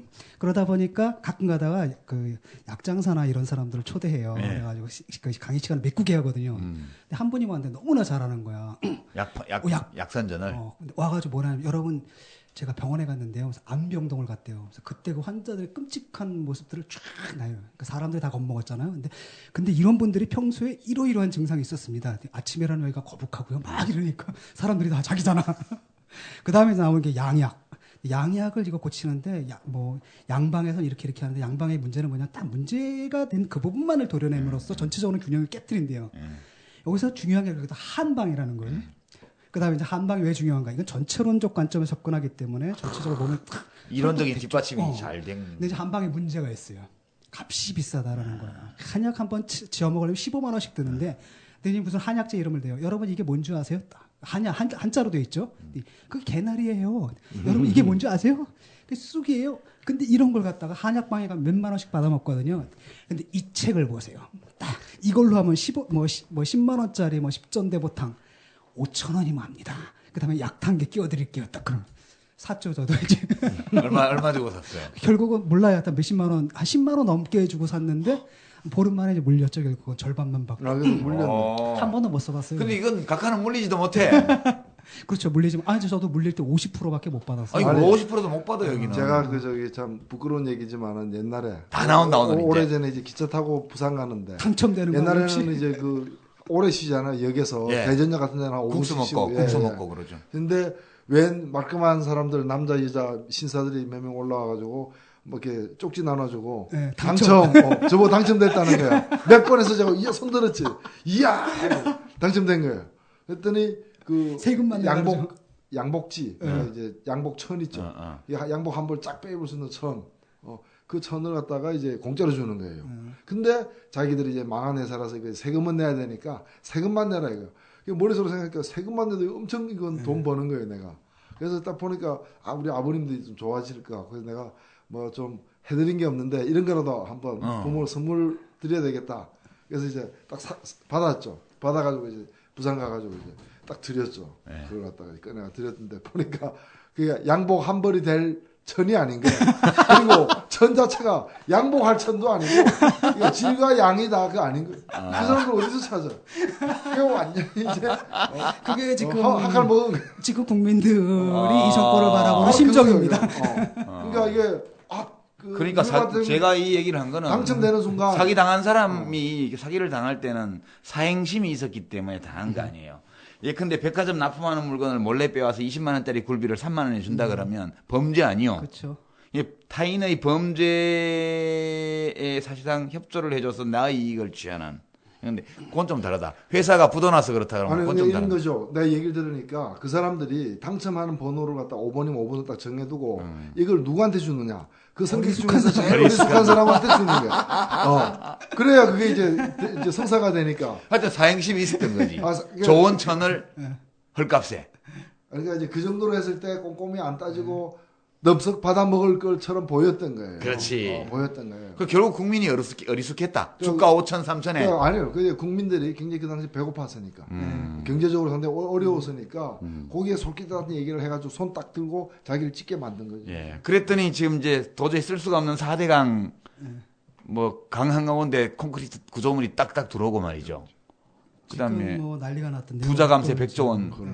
물 새고 제가 볼 때는 아마 두고두고 저주가 될 것 같아요. 그것도 사실 처음에 운하 만들려고 했던 거 아니에요. 그렇죠. 운하 근데 이제 반대 봉착에서는 포기해야 되는데 그걸 또 4대강이라 해가지고 사실상 나중에 다 한 뒤에는 운하처럼 운용하려고 그런 계획까지 갖고 사실 만든 거거든. 그러니까 결국 이제 국민이 사기를 당한 건데 사기를 당한 국민의 마음 속에 그 사기 사건을 성립시킬 정도의 사행심 또는 환상 좋게 말해서 또는 망상 또는 판단착오 이런 게 있었다는 얘기 아닌가요? 정치하는 사람 이렇게 말하면 욕먹을지 몰라도. 그렇죠. 아무래도 일종의 카지노 도박 아닌가 이런 생각도 좀 들어요. 아니 근데 그래서 이게 왜 중요하냐면은 한번 사기 당한 사람, 사기 당하면은 그 사기범들은 사기꾼들은 돈 벌고 물러나지만 이제 결과는 아는 거 아니에요. 사기 당했다는 걸. 그럼 한번 사기 당한 사람은 의심이 많아지죠. 의심이 많아지는데 다음에는 절대로 사기 안 당하느냐? 또 당해요. 또 당할 수 있다는 거. 또 다른 종류의 사기를 당할 수. 그래서 지금 우리 이 얘기가 중요한 겁니다. 그러니까 이명박 대통령이 어차피 5년 단임제예요. 그렇지. 한번 사기치고 나면 다시는 못 와요. 또 다른 어디 양농 가서 또 비슷하게 할지는 모르겠는데 경로당 같은 데 가가지고 빠고다 공원 뭐 이런 데 있잖아요. 가면 또 할 수도 있어요. 그런데 우리한테는 그렇게 못하는 거죠. 근데 또 다른 사람이 이런 대선 뭐 이런 거 유사한 그런데 또 다른 메뉴를 들고 와서 아까는 양복지가 복지 메뉴, 복지 국가 메뉴 양복지 가지고 했잖아요. 어떤 사람이 와가지고 지금 저기 동해안 어디서 지금 싱싱한 생선 가지고 와가지고 지금 납품하고 가는데 얼마 남았는데 지금 동해안 내려가면 다 녹아버리고 그래서 버려야 되는데 그냥 버리느니 그냥 공짜로 나눠주는 게 좋겠다 했었는데 혹시 광어 가져가실 수 있겠습니까 이러는 거예요.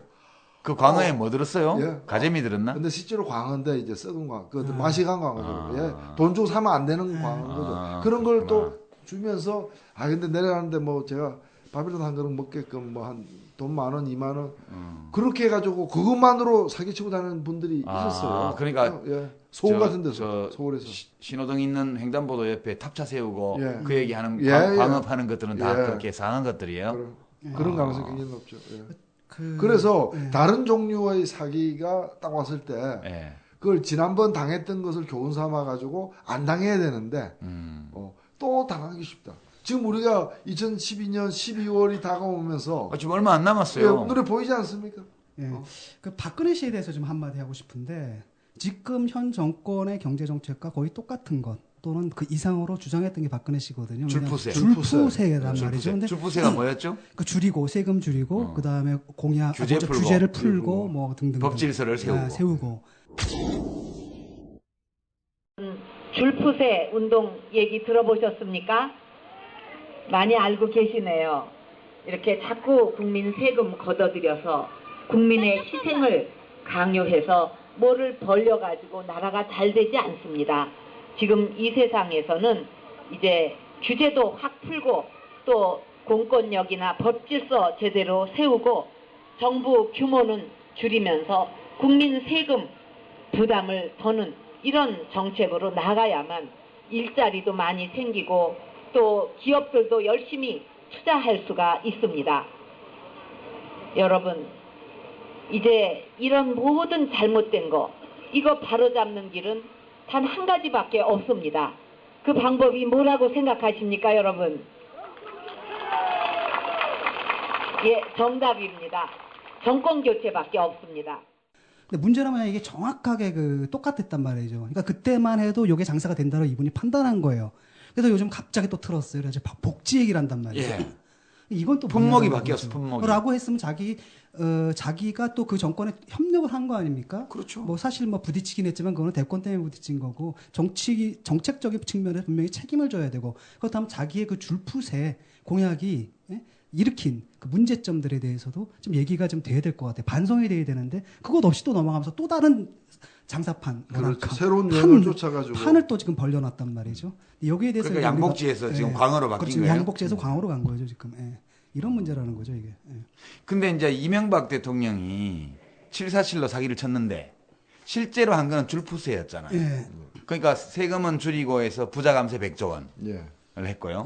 또 규제는 풀고 해서 부동산 투기에 대한 거 다 없애고 그다음에 재벌 규제 다 없애고 그렇게 했고 그다음에 법질서는 세우고 해서 명박산성 세우고 그 전기통신 기본법 다 했잖아. 자기 사람들 세우고 그렇지. 그다음에 이제 언론 장악을 위해서 종편 세우고 무조건 고소하고 기소하고. 그러니까 결국 이명박 대통령이 실제 한 일을 보면 박근혜 씨 공약을 다 실천했더라고요. 4대강 빼고. 사실 공약이 같았어요. 둘이. 그리고 또 둘이 협력을 했고 중요한 문제에서는 아마 제가 기억나는 건 딱 하나. 그 뭐죠? 그 수도.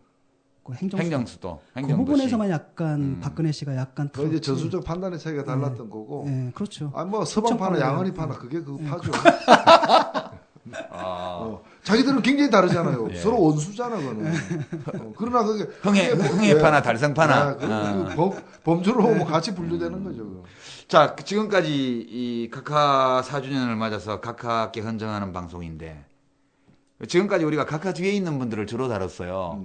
재벌 마피아, 뭐 형제 횡령단, SK그룹, 정수장학회 관련된 것도 좀 다뤘지만 재벌 진해발, 핵발전 마피아 이런 것들 주로 다뤘고 각하는 5년간 바지 사장으로 있다 가는 사람이고 실제 그 뒤에는 돈 가진 경제 권력을 가진 자들이 임기도 없고 선출도 되지 않고 책임도 질 일이 없으면서 실제 특수계급, 사회적 특수계급으로 대한민국을 지배하고 있다. 그분들에게 헌정하는 방송으로 지금 저공빙 해왔는데 오늘은 각하한테 오랜만에 스포트라이트를 맞춰서 하고 있습니다.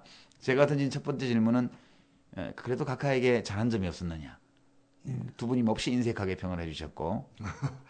근데 정말로 생각나는 게 없어요. 그거 어떻게 없어요, 진짜? 정말로. 그래서 저는 남은 기간 동안에 뭐 좀 만드셔야 돼요. 뭘 좀 만들었으면 하는 게 바람이고 그것에 대해서 지난 시기는 좀 잘 못했지만 앞으로는 얘기도 많이 듣고 잘 해보겠다 이런 거는 특히 해보겠다라고 할 줄 알았는데 그걸 잘 못하고 있고 아까 보육비 이제 말씀하셨는데 사실은 작년 하반기부터 워낙에 이제 사회 양극화 등이 이제 심각해져 가고 또 출산율이 심하게 낮으니까 이데올로기적 관점에서 좀 벗어나가지고 실용적으로 접근하면서 이 몇 가지 이제 그 복지 대책을 사실은 적극적인 복지 대책을 발표를 한 겁니다. 했는데 최근에 정치권에서도 그걸 가지고 이제 경쟁하듯이 하니까 자기가 지난 4년 동안에 너무 이제 초라한 거죠. 그렇죠. 그러니까 갑자기 이제 화가 나가지고 저거 다 하려면 돈 얼마나 드는데 이러면서 그치. 새누리당 복지 정책까지 막 깔아뭉개는 그런 또 이제 그 자세로 지금 나오고 있어요. 아니 퇴임 후에 일은 알아서 맡기시고 퇴임 전까지 좀 잘하셔야지. 하여튼 그랬고요. 두 번째 질문 우리가 다룬 질문이 왜 우리는 그를 선택했나? 무엇이 우리로 하여금 그를 뽑게 했는가? 우리는 도대체 누구를 뽑은 건가? 이거를 가지고 지금 얘기를 했습니다. 사기를 당한 거다. 이게 결론이네요. 그렇죠. 뭐 소개팅 나가가지고 누굴 만났는데 들은 거하고 이제 다른 사람은 이제 나타난 거죠. 네. 예.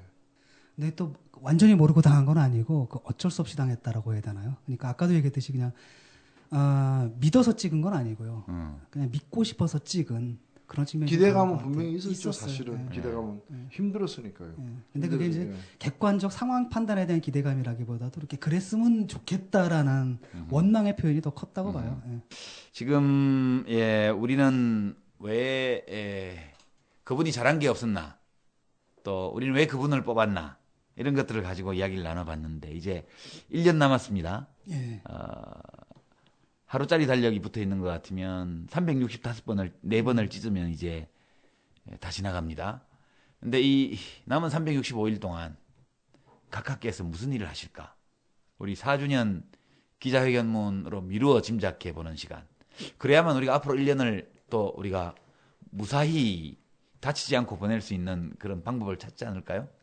사실 그 뭐 학생들도 1학년, 2학년 때 그 공부 안 하고 놀고 행패만 부렸다 하더라도 3학년 때 열심히 하면은 좋은 수능 성적. 그리고 또 학창 생활을 아름답게 마칠 수도 있습니다. 꼭 그거에 뭐 1, 2, 3학년 다 평균에 볼 문제는 아니거든요. 근데 이번 이제 그런 점에서 이번 2월 20일 그 취임 4주년 기자회견에서 반성과 또 우리 국민들에게 이제 앞으로 좀 새로운 다짐, 좀 다르게 살겠다. 뭐 예를 들면 착하게 살자, 뭐 이런 그렇게 나오길 우린 기대를 했는데. 제가 힘드시죠? 하루 수입은 얼마 되시느냐고 했더니 잘하면 한 2, 3만 원 번다고 그렇게 하시면서 제가 위로하는 저를 보고 세상이 다 어려운데 뭐 난들 뭐 어렵지 않겠느냐고. 그래도 대통령이 힘들 때 더 고생스럽지 않겠느냐고.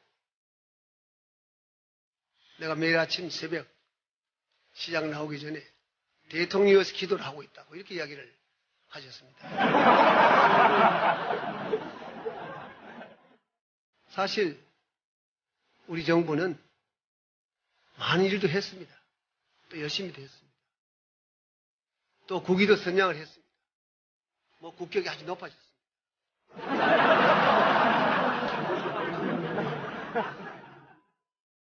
변함없이 가겠다. 내가 뭐 잘못했노? 이제 이런 지금 태세인 것 같아요. 그러면서 온갖 남 탓으로 이렇게 막 거명까지 해가면서 이제 했기 때문에 저는 남은 1년 동안 우리도 마음 단단히 먹어야 된다. 일단 남은 1년 동안 우리는 더 괴로울 수 있다. 더 힘들 수 있다. 그리고 이게 2012년으로 안 끝날 수도 있다. 잘못하면 다시 5년이 이름만 다르고 얼굴만 다르지. 그렇죠. 서방파가 가고 양은이파가 온다니까요. 그래서 그 점과 관련해서도 우리는 이제는 좀 서로가 솔직하게 좀 얘기를 할 때다라는 거죠.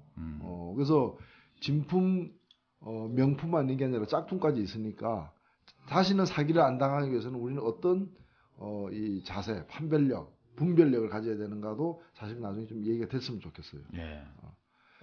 우리 진중권 선생. 앞으로 각하께서 1년간 어떻게 하실 거예요? 일단 가장 중요한 게 새로운 일을 벌이는 걸 막아야 됩니다. 절대로 새로운 일은 벌이지 마시고요. 왜냐하면 우리 4년 동안 충분히 당했고 그거 수습하는데도 몇 년이 걸릴지 모르거든요. 또 여기서 새로운 일까지 벌려주시면 요새 한중 FTA 이런 거 하신다던데. 네, 글쎄요. 그런 거라든지 그런 것들은 그냥 다음 정권으로 넘기고 그 토론 자체를 좀 새로운 일을 좀 안 벌리셨으면 좋겠습니다. 그러면 이제 그동안 이제 후퇴했던 우리 사회를 정상화하는데 좀 시간이 좀 짧아지겠죠. 두 번째는 이제 공정한 선거 관리를 하지 말아주셨으면 좋겠어요. 이렇게 약간 좀 개입도 좀 해주시고 이래야지 뭐랄까 좀 유리하거든요. 아니 서망을 이야기하기 전에 예측을 한번 해보시죠.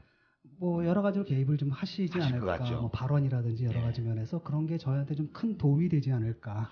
저는 그래서 그 뒤에 있기 전에 우리 한명숙 민주당 대표께서 그 무슨 토론 나가셔가지고 이거는 거명하면서 야당 정치인들을 이렇게 대통령이 공박한 것은 선거 개입이다 그래서 막 규탄을 하시더라고요. 근데 난 속으로 왜 저 말씀을 하시나. 그 옛날에 그것 때문에 탄핵 운운하던가. 아니 우리가 아무 말도 하지 말고 계속 그렇게 해주시도록 가만히 있어야지. 왜 그걸 못하게 하실까. 그런 안타까움이 있었어요. 그게 부딪히게 하고 이제 각하로 하여금 그런 발언을 좀 종종 하게 해서 사람들 이제 가슴에 저는 얼마나 영광인지 몰라요. 대통령 각하 기자회견에 제가 직접 이름이 언급됐다는 게 너무 영광이고요. 지금 야당 대표로 계시는 한명숙 대표께서도 그 지금 반대하고 계신 우리 전 이해찬 총리도 지금 뭐 가장 반대는 유시민 우리 그 통합진보당 대표께서도 엔돌핀이 팍팍 돌아요. 앞으로도 좀 그렇게 해주시면 좋겠는데. 국민들의 막 투지를 막 불살라 주시는 그런 발언들을 앞으로 간혹 좀 해주시고요. 세 번째가 좀 개인적인 준비를 좀 하셔야 될 것 같아요. 소송 준비라든지 퇴임 후에 뭐 이런 것들 좀 청문회 준비를 해야 돼요. 그거 많이 하실 것 같다.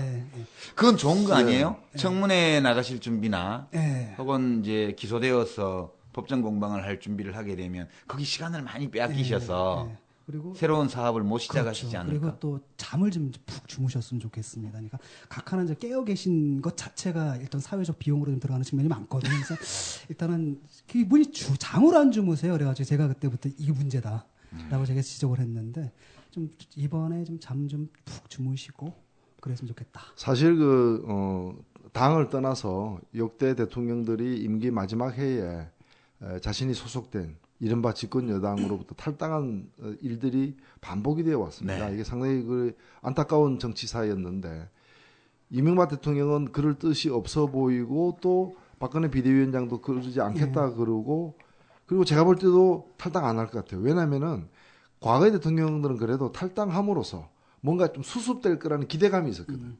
근데 지금은 보니까 탈당해도 아무것도 수습 안 된다는 걸 알고 있는 것 같아요. 그러니까 오히려 탈당을 안 하는 거고 제가 볼 때 왜 이 기자회견이 이렇게 윽박 지르듯이 강경 모드로 이번에 나왔느냐. 제가 볼 땐 거의 이런 것 같아요. 역대 다른 대통령과 달리 이번 대통령은 임기 마지막 한 8개월, 10개월 남겨두고 국회가 바뀌잖아요. 그렇죠. 예. 그리고 지금으로서는 사실 여소야대가 될 가능성이 매우 높고 그러면 이제 새로운 이제 세력들, 그러니까 미래 여당 세력들이 미리 대통령이 퇴임하기 10개월 전부터 이제 입법부를 장악하고 심판을 해 들어갈 거 아니겠어요. 당장에 우리 제가 어린남 얘기하는데 이렇게 우리 어린남께서 또 국회 들어가시면 가만히 있겠습니까? 머리 아프죠, 그거는. 예. 청문회 준비하실 거 아니에요. 당연하죠. 그거는 안 그러면 뭐 하러 갑니까? 제가 도와드릴게요. 그리고 우리가 한 명만 들어갑니까? 많이 들어갈 거 아니에요. 제가 이제 12번인데 비례대표 최소한 12명 들어갈 거 아니에요. 통합진보당에서만. 어떤 분들이 앞에 들어올지 모르지만 각하께서 상당히 머리 아프실 분들이 앞에 많을 거예요. 그렇죠. 그러면 원내교섭단체 이제 지역에서 당선된 분하고 합해가 원내교섭단체 되면은 청문회 뭐 민주당이 좀 미적거리더라도 함께 그렇죠. 확실하게 밀고 나갈 거 아니에요. 그러면 청문회 준비해야죠. 그러니까 지금 내가 볼 때 청문회에서 할 얘기를 미리부터 준비하고 있는 게 아닌가. 그래서 여기서 무너지면 다 무너진다. 임기도 못 채운다. 그러니까 강하게 이게 설득력이 있든 없든 뭐 새로운 걸 해본다기보다는 강하게 이제까지 한 일을 고집할 수밖에 없지 않느냐. 근데 이번이 참 재밌는 게 뭐냐면 이제 환상이 있거든요. 자기에 대한 환상이 있는데 그 박정희도 그런 말 했잖아요. 내 무덤에 침을 뱉어라 뭐 이런 얘기 했잖아. 우리 진중권 선생이 네 무덤에 침을 뱉어마라는 불후의 명절을. 그러니까 이분도 좀 그런 게 있는 것 같아요. 언젠가는 평가받을 거다. 꿈 깨야 되거든요. 사실은 제가 그 노무현 정권, 제가 이제 노무현 대통령을 좀 많이 비판을 좀 했죠. 그래서 굉장히 많이 욕도 먹고 그러는데 아마 퇴임하기 전에 굉장히 인기가 떨어졌을 때 10월 달에 서울신문에 칼럼을 썼을 거예요. 이분이 지금 인기는 없지만 언젠가 다시 재평가받을 것이다. 그렇죠? 근데 지금 이 대통령은 딱 보는데 인기는 없는데 재평가받기도 그런 것 같아요. 그래서 그럼에도 불구하고 이분이 이제 계속 뭐라고 생각하냐면 이게 국민이 무식한 거야. 내 뜻을 몰라주는 거예요. 언젠가는 내 뜻을 알아줄 것이다. 뭐 이런 식의 좀 착각에 좀 빠져 있는 부분들이 좀 강한 것 같아. 이런 캐릭터. 노무현 대통령 퇴임 1년 전하고 비교를 하면 이제 노 대통령은 그랬던 것 같아요. 이제 저희가 사실 따로 만나 뵈면 이제 그 좀 개헌론 이런 것도 안 하시면 좋겠다고 저는 이제 건의를 드렸어요. 그 얘기 듣고 말씀하셔봤자 정치권에서 협조를 안 할 거다. 그러니까 괜히 시끄럽기만 하고 그러니까 임기 마지막 시기이기 때문에 이제 지금까지 해오신 것 중에 마무리해야 될 것 좀 잘 하시고 먼저 이렇게 건의를 드렸어요.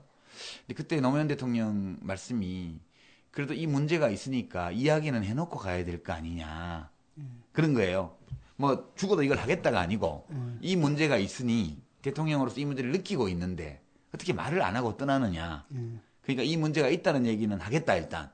근데 이제 했더니 뭐 언론사에서 뭐 사설도 그렇고 여론 지지가 없으니 접어라 등등 해서 온갖 게 다 나왔잖아요. 결국 이제 그때 정당들이 우리가 개헌 4년 중임제 개헌을 포함해서 우리가 다음 국회 18대에서 논의하겠다고 약속을 하고 철회를 한 거잖아요. 약속해놓고 안 지켰죠 정당들이. 근데 이제 노 대통령 스타일은 그랬던 것 같아요. 일단 이런 게 필요하다고 생각하면 꼭 하세요. 이야기를.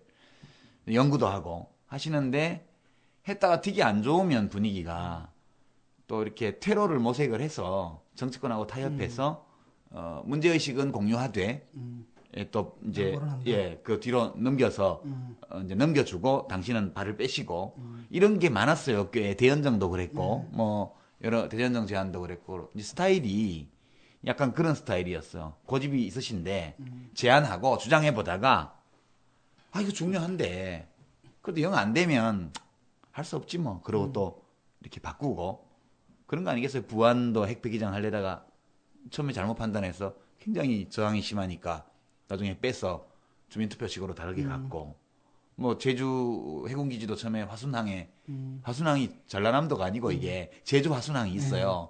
거기를 원래 대상지로 했다가 거기서 반대하니까 또 다른 데를 찾고 이렇게 갔는데 우리 각하께서는 그냥 가는 거죠. 예, 그냥 계속 가시는 것 같아요. 그게 남은 1년 동안에도 별로 안 변할 것 같다 그런 생각이 많이 들어요. 그 뭐 평생 겪어가지고 평생 걸려가지고 형성된 캐릭터인데 하루아침에 바뀔 것 같지는 않고. 그리고 체질 자체가 뭐 이렇게 잘못이나 결과가 객관화됐을 때 시인하고 뭐 그런 체질이 변명이라도 하는 그런 체질이 아니에요. 아니에요. 저는 이번에 특히나 그 내곡동 문제와 관련해서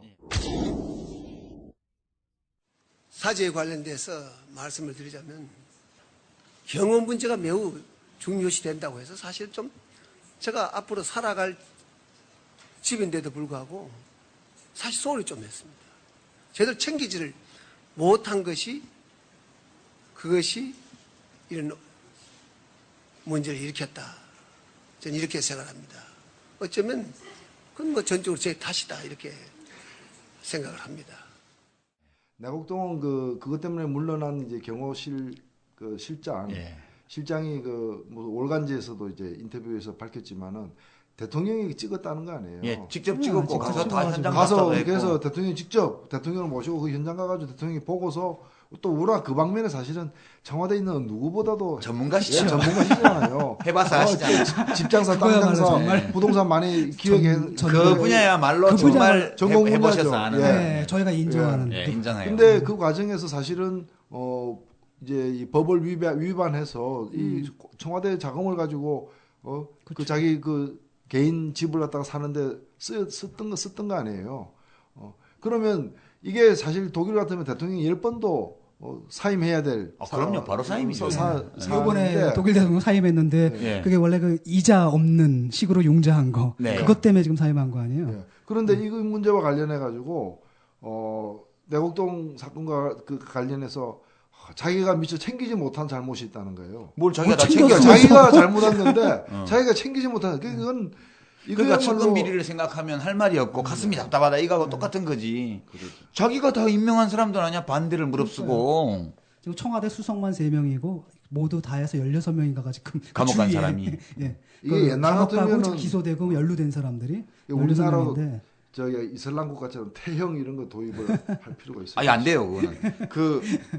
제가 이제 이명박 대통령이 지난 4년간 했던 것과 똑같이 밀고 나갈 거다. 본인은 그러고 싶어 할 것 같아요, 볼 때. 근데 이제 만만치 않은 게 당장 4월 11일 총선이 끝나고 나서 지금 다음 달 내일이나 뭐 아주 이제 곧 이제 그 선거구제 획정만 하고 나면 국회는 문 닫습니다. 선거 때까지. 그렇죠. 예, 그러고 나서 선거 끝나고 나면 5월 30일 날. 5월 30일 날 새 국회가 구성될 때까지 지난번 17대 끝나고 나서는 그때도 국회에 왔어요, 제가. 네. 제가 대구에서 국회의원 떨어지고. 네. 그다음에 와서 국회가 열렸어요, 4월 달에. 그렇죠. 그러니까 5월 30일 전까지는 18대 국회가 했어요, 우리가. 예. 그때 우리 노 대변인도 그때 국회에 오셨고. 그래갖고 의결해 줄 거 해주고 다 했습니다. 근데 이번에는 잘 안 열릴 것 같아요. 왜냐하면 그 국회가 열려서 의결한다 그러면 난리가 날 것 같아. 한나라당이 180석이 넘는데 이제 친박연대까지 합치니까 거의 190석 된단 말이에요. 그 국회가 다시 열리면 안 돼요. 그렇게 보면 이제 4월 11일 날 총선이 끝나서 당선자들이 국회 앞에 와서 농성에서 못 들어오게. 네, 18대 의원들 못 들어오게 해야 될 것 같고요. 무슨 일을 저지를지 몰라, 그 한 달 반 동안. 그리고 이제 각하는 그렇게 계속 하시겠지만 만만치가 않아요. 지금 내곡동 문제만 하더라도요. 그렇죠. 노무현 대통령을 괴롭힐 때 정상문 총무비서관을 구속한 게 결정적이었고, 대통령이 돌아가신 데에는 친구 아닙니까? 정상문 총무비서관을 구속시킨 사유가 대통령 특수활동비 중에서 몇억 원을 이 사람이 차명 계좌에다가 갖다 놨던 게 나와서 구속이 된 거거든요. 근데 그 이야기는 당시 청와대에서 대통령 특수활동비 운영 기록까지 전부 검찰에 줬다는 뜻입니다. 그럼 이번 내곡동 땅 구입 과정에서 돈이 어떻게 움직였는지 한번 볼까요? 지금 논현동 마당을 저당 잡혀서 돈 6억 빌렸다는데 지금 저당 잡힌 기록도, 근저당 설정 기록도 없다는 말이 있고요. 네. 그래서 이 영역은 진짜 대통령 특수활동비를 건드리는 건데요.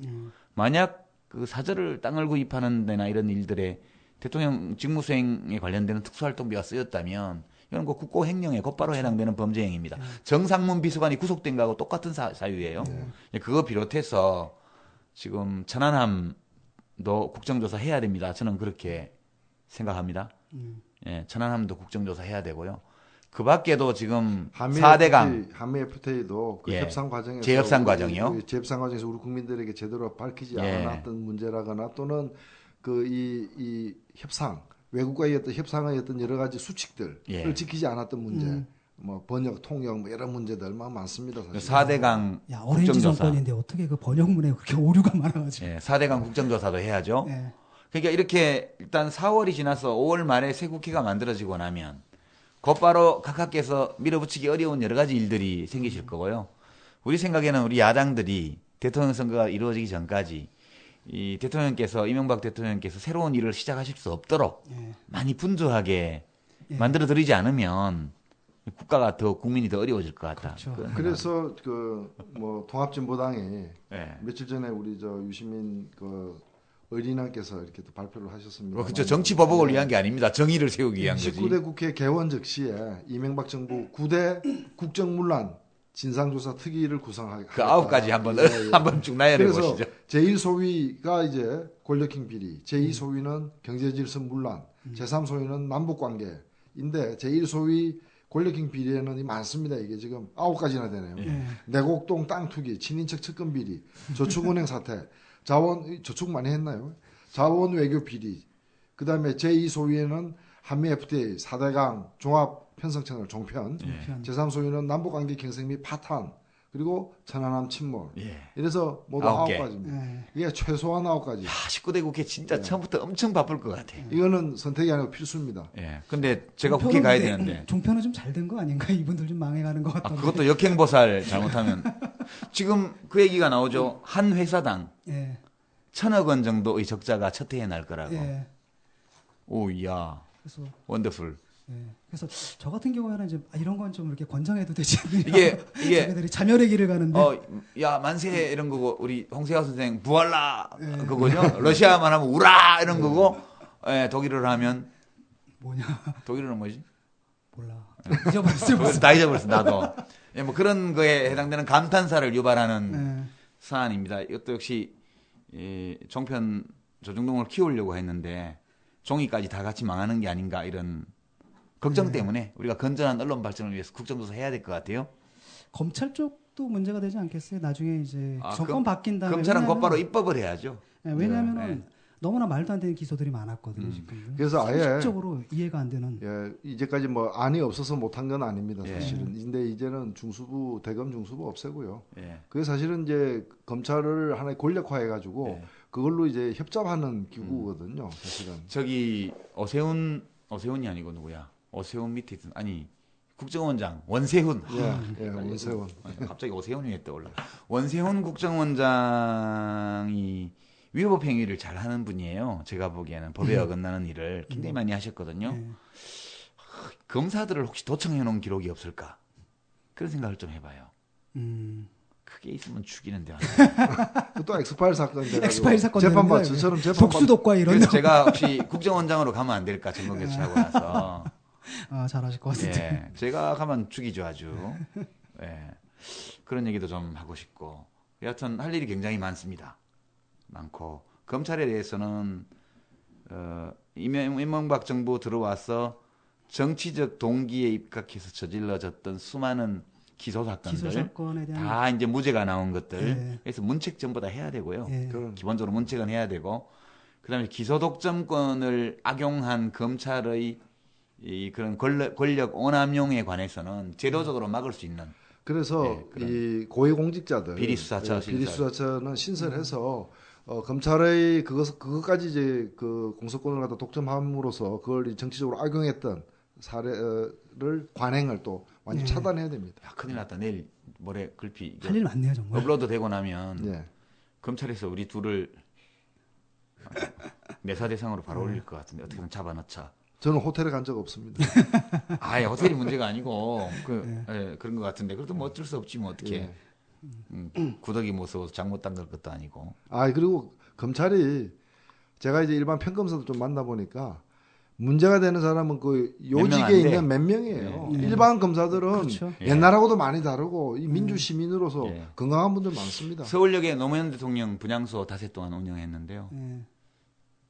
그날 제 기억이 나는데 월요일 새벽부터 거기 운영을 했습니다. 토요일 날 돌아가시고 화요일 밤이었는데 동부지검 그게 어딘지 모르겠는데 동부지검 검사라고 3명이 밤 12시 넘었어 술이 많이 돼가지고 참배하러 와서 참배를 하고 나서 제가 이제 상주로 지키고 있으니까 인사를 하면서 동부지검 검사라고 그러더라고 자기들이 울더라고요. 저를 붙들고 죄송하다고 그러면서 그런 검사들이 있습니다. 저는 며칠 전에도 야권연대 꼭 해야 됩니다. 검사가 한 15년차 검사인데 그런 얘기를 하시더라고요. 이제 그런 분들이 검찰총장 할 때까지 자리 날 때까지 딱 버티고 기다려야 되는데 그럼요. 중간에 다 엎어서 버리면 안 되는데 시킬 사람 없어서 그렇습니다. 자 그럼 우리의 결론은 각 학교에서는 지난 4년간 했던 것과 거의 동일한 방식으로 하실 것이다. 따라서 우리는 각하가 더 이상 새로운 일을 하실 수 없도록 또 기존에 추진하던 일들도 더 힘있게 하지 못하도록 몹시 번거롭고 바쁘게 만들어야 된다. 다양한 이벤트와 다양한 프로그램으로 풍성하게 내곡동을 포함해서 메뉴가 다양하지 않습니까? 절박한 문제입니다. 이게 제가 최근에 재미나는 책을 읽었는데 뭐 책을 또 홍보해서는 안 되니까 근데 그 책이 미국의 지난 107년간을 대상으로 해가지고 자살률하고 살인 사건으로 사람 사망한 그걸 숫자를 이제 그 제목이 묘하던데 제목이 좀 묘해요 사실은 제목이 묘한데 그에 따르면은 이 제목 좀 얘기해 주세요. 제목이 왜 어떤 정치인은 다른 정치인보다 해로운가 이 얘기인데 사실은 쉽게 보면은 이겁니다. 이 보수적인 정권이 들어섰을 때와 진보 계획적인 정권이 들어섰을 때 실제로 자살하는 사람 숫자가 다르고 그리고 살인 사건으로 사망하는 사람 숫자가 다르다는 거죠. 폭행치사 사건. 근데 이게 우연의 일치가 아니라 사실은 복지라거나 또는 경쟁을 갖다가 강화한다거나 하는 이런 여러 가지 정책적 배경하고 이제 그 반영이 된 거죠. 근데 여기 특히 이제 이 책을 이제 번역하고 했던 분들 중에 그 우리가 아는 그 교수님들이 몇 분 있더라고요. 이분들이 이제 한국 사례를 이 책은 이제 번역물입니다. 해제로 이제 한국 사례를 이제 봤는데 보니까 김대중 노무현 집권기에 자살률이 평균 매년 10만 명당 1.17명씩 증가했습니다. 그러니까 근데 완만하게 이제 증가했습니다. 이명박 정권 3년간은 10만 명당 2.13명, 거의 2배 이상 증가 속도가 빠른 증가한 거죠. 거예요. 예. 그래서 우리나라 인구를 5천만 명으로 이제 놓고 계산했을 때 이명박 집권기에 김대중 노무현 정권 집권기보다 1년에 몇 명이 더 많이 자살했느냐? 482명이 더 많이 자살했어요. 하루 1명 반 정도. 한 명 그렇죠. 반. 예. 그래서 사실 우리나라 지금 20대는요.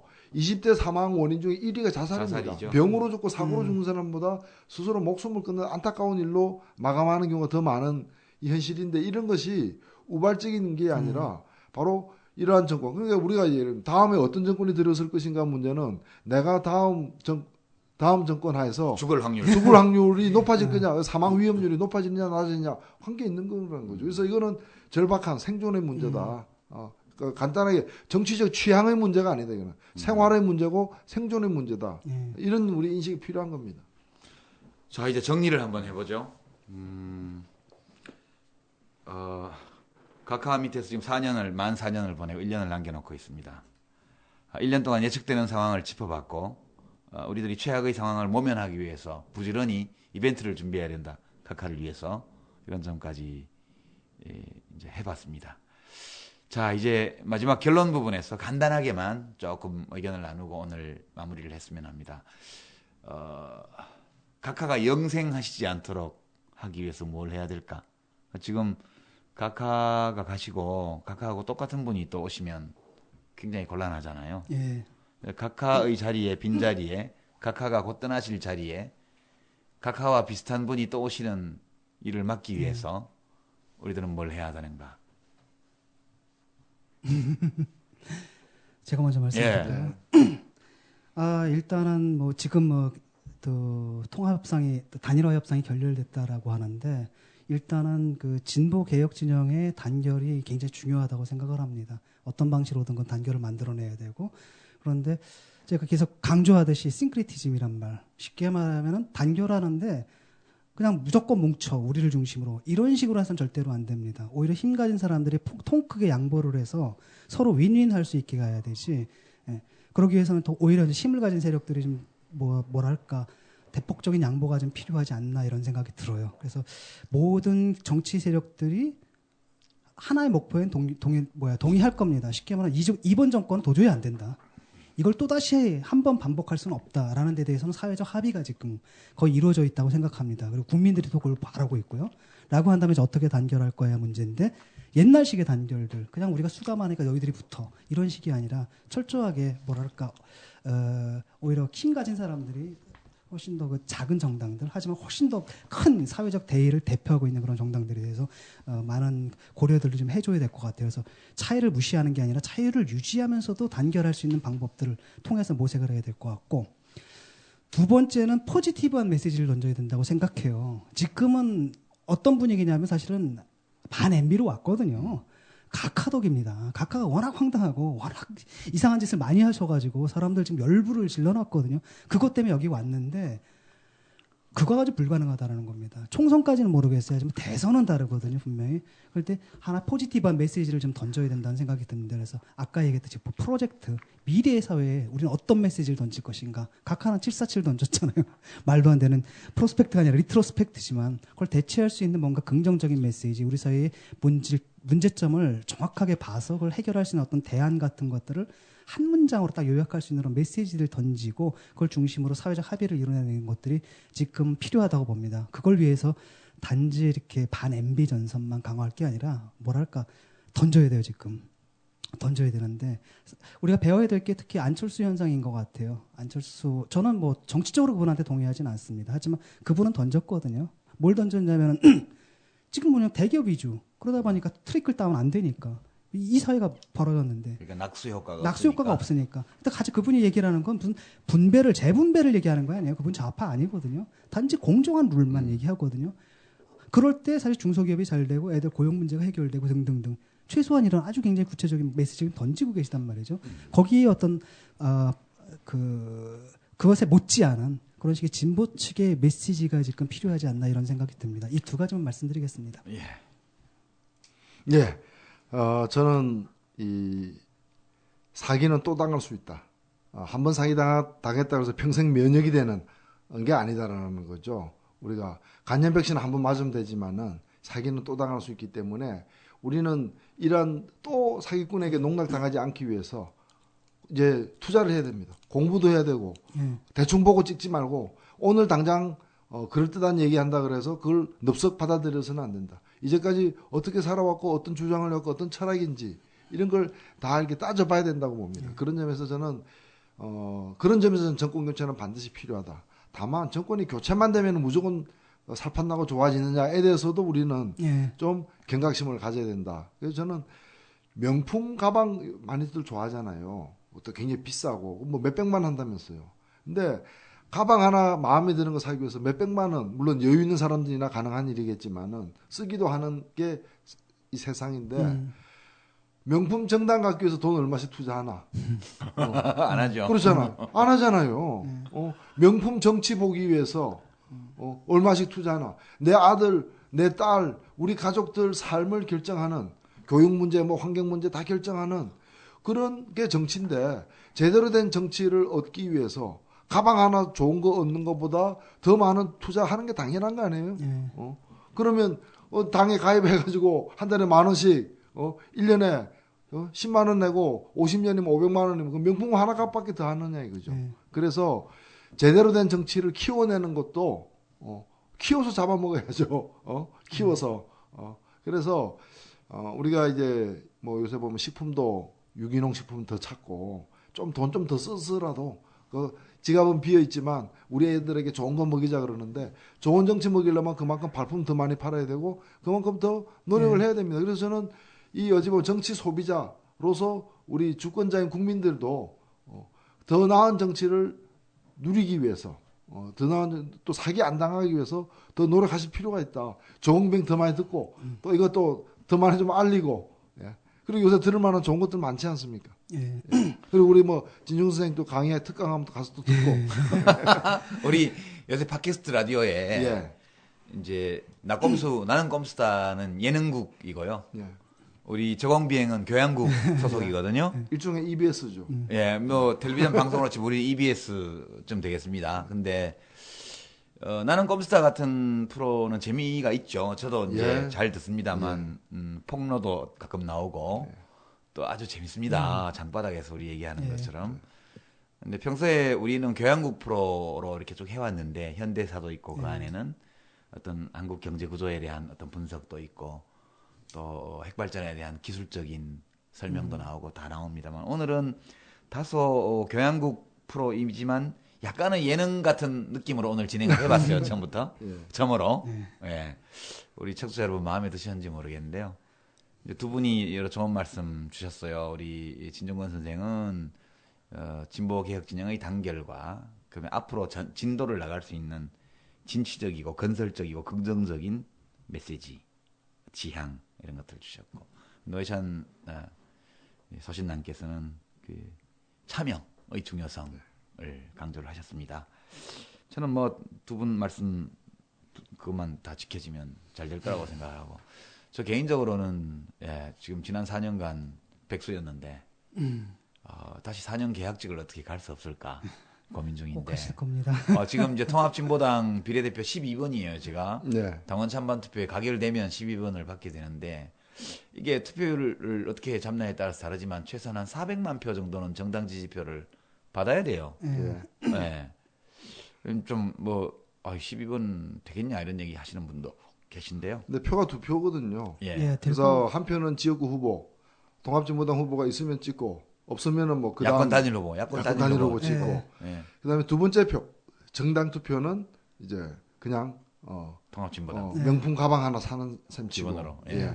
통합진보당에 기표를 하시면은 이제 되는 제가 거죠. 국회의원 되는 거죠. 제가 국회의원이 돼야 이게 당파성에 드러나는데요. 이제 여기 이제 저는 지금 사실은 통합진보당 방송이에요. 반은 통합진보당이고 이렇게 반은 또 이렇게 마음이 또 진보신당이가 있어가지고. 진중권 선생이야. 아우 좋죠. 우리 진보신당하고도 다 같이 연합을 해야 된다는 연합을 해야 입장이에요. 된다고 생각합니다. 지금 진보신당은 저기 동작을에 우리 김종철 대변인 들어가 있고 그로갑의 강상구 부대표 지금 다 부대표들이죠. 서울에 한 7군데 정도 후보가 나와 있습니다. 나와 있고, 저희 통합진보당은 서울 거의 뭐 전 지역에 다 후보가, 동작을처럼 아주 예외적인 지역 제외하고는 다 후보가 나와 있는 상황입니다. 오늘 뭐 지금 방송 나갈 때가 되면 3일 전쯤 되겠습니다만, 2월 25일 일요일에 전국 후보자 대회, 2월 26일 일요일에 후보자 대회 열어서, 결기를 다졌죠. 예, 총선 후보자들의 결의가 있었습니다. 예, 결의를 다지고 했습니다. 조금 한 가지만 더 말씀드리고 싶은데 민주당 좀 비판할게요. 살살하십시오. 요번 지금 진중권 선생의 민주당 비판은 본 저공 비행의 입장과 다를 수 있습니다. 전혀 조중동식으로 지금 달았습니다. 뭐 본인의 경비행기를 타고. 본인의 경비행기를 타고 마음대로 가세요. 그러니까 지금 민주당 뭐 지지율이 꽤 올랐는데 잘해서 오른 거 아니거든요. 그 몫은 그 민주당이 잘해서 된 게 아니라 지금 반 MB 이 정서가 그대로 그냥 수단적으로 옮겨간 것에 불과하다는 거죠. 그래서 민주당 분들이 그걸 자기 것이라고 생각하시면 큰 오산이라는 거죠. 그래서 분명히 내줄 건 분명히 좀 내주셨으면 좋겠고, 좀 좀 통 큰 양보랄까? 우리 전체의 승리를 위해서 뭔가 좀 자기 희생적인 양보하는 모습을 좀 보여주셨으면 좋겠습니다. 지금 공천 과정이라든지 이런 거 보면 개판이거든요. 차라리 새누리당보다 못한 모습들 좀 보이고 있는데 굉장히 이분들이 굉장히 오만해진 것 같아요. 그 사이에. 근데 반 MB 때문에 생긴 지지율을 자기가 잘해서 얻은 걸로 좀 착각하는 부분이 있는데 그게 오산이라는 걸 앞으로 계속 그런다면 분명히 총선에서 경험하게 되실 겁니다. 그게 오산이라는 것을 아주 뼈저리게. 미리 좀 경고드리고 싶고요. 나머지 또 청취자 여러분들께 아까 이미 나왔지만 한 표는 정말 지역구에서 정말 원하는 분들 찍어주시고, 그렇죠. 민주당이 나왔으면 민주당 찍고, 그 다음에 우리 그 통합 후보가 나왔으면 그분 찍고, 나머지 하나 그 한 표는 미래를 위해서 투자해 주십시오. 지금 솔직히 말하면 좀 그렇거든요. 민주당 여기 이제 원재를 가진 분도 옆에 계신데 나는 잠깐 있었어요. 단추 1번 눌러가지고 불이 안 들어와요. 그러니까 또 2번 눌러요. 다시 안 들어와요. 또 다시 1번 눌러요. 계속 왔다 갔다 시계추처럼 왔다 갔다 해법 없습니다. 이럴 때 제3의 대안이 있어야지 나머지 원투 이 두 정당도 정신 차리고 잘합니다. 그런 의미에서 정당 투표만큼은 미래를 위해서 좀 던져주셨으면 하는 바람을 말씀드립니다. 그래야 앞으로 정권 교체가 새누리당과 민주당 사이에서 왔다 갔다 하는 게 아니라 그렇죠. 민주당과 진보정당 사이에서 왔다 갔다 하는 최소한 원내 교섭단체만 만들어도 파괴력이 나오거든요. 새로운 정책 파괴력이 나오고 그걸 보게 되면 이제 사람들이 사실 안 찍어주는 이유가 약간 미신적인 게 세력이 작으니까 못 믿는 거예요. 그런데 그 정도 약간 교섭단체만 돼도 할 일이 굉장히 많고 할 수 있는 일이 굉장히 많고 그걸 통해서 정치가 이렇게 변할 수도 있구나다라는 것을 보게 된다면은 한나라당, 민주당 좀 오만에서 벗어나가지고 정말 정신 차리고 잘할 겁니다. 그쪽까지도. 예. 민원이 많습니다. 근데 우리 진중권 선생이 이제 우리는 당원들이라 특정 정당의 당원들이라 사실 뭐 다른 당에 대해서 대놓고 이야기하기가 사실 뭐 그렇게 마음이 편하지는 않습니다. 근데 우리 진중권 선생은 당적이 없죠 지금이. 예, 당적 없습니다. 빨리 어떻게 좀 저 같은 사람 많아요. 정신적으로는 이중당적이고. 공사탕 아닙니까? 그야말로 지금 정신적으로 이중당적인데 지금 굉장히 많이 허공에 뜬 분들이 많습니다. 어떻게 해야 될지 모르거든요. 아마 적이 두 개가 있거나 아니면 둘 다 적이 없거나 아니면 나갔지만 아직 적은 거기 있는 그런 경우도 굉장히 많을 거예요. 우리 통합진보당도 뭐 과거 민주노동당과 국민참여당, 새진보 통합연대 이렇게 합쳐서 했는데 다 잘하는 건 아니죠. 저희도 국민들이 보시기에 좀 답답한 점도 있고 또 빨리 벗어버려야 될 과거의 여러 가지 문화나 이런 거를 제대로 못 벗어 던지는 문제도 있고요.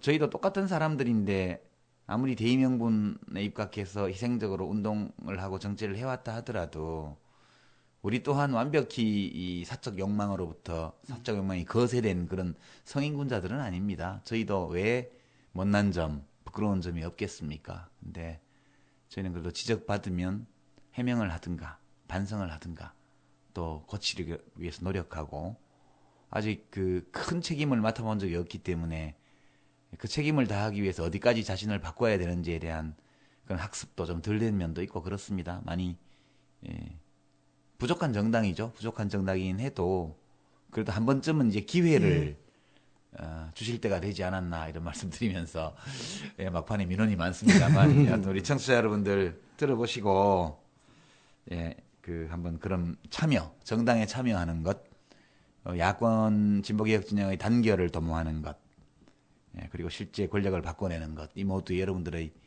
관심과 참여가 필요하다는 거, 우리 교양국답게 교양적인 말씀으로 마무리를 해야 될 것 같아요. 그래도 혹시라도 오늘 뭐 꽤 장시간 각하의 취임 4주년 기자회견에 대한 우리들의 감상을 나누고 앞으로 이명박 대통령 각하의 행보에 대해서 예측해보고 그 밑에서 살아남을 수 있는 우리 나름의 지혜로운 방법을 찾아봤습니다. 이제 청취자 여러분께 작별 인사 드리면서 못하신 말씀 혹시 있으시면 마저 부탁드립니다. 예, 통합진보당도 잘 하십시오. 아, 예. 잘 안 하면 확 비틀어질 테다.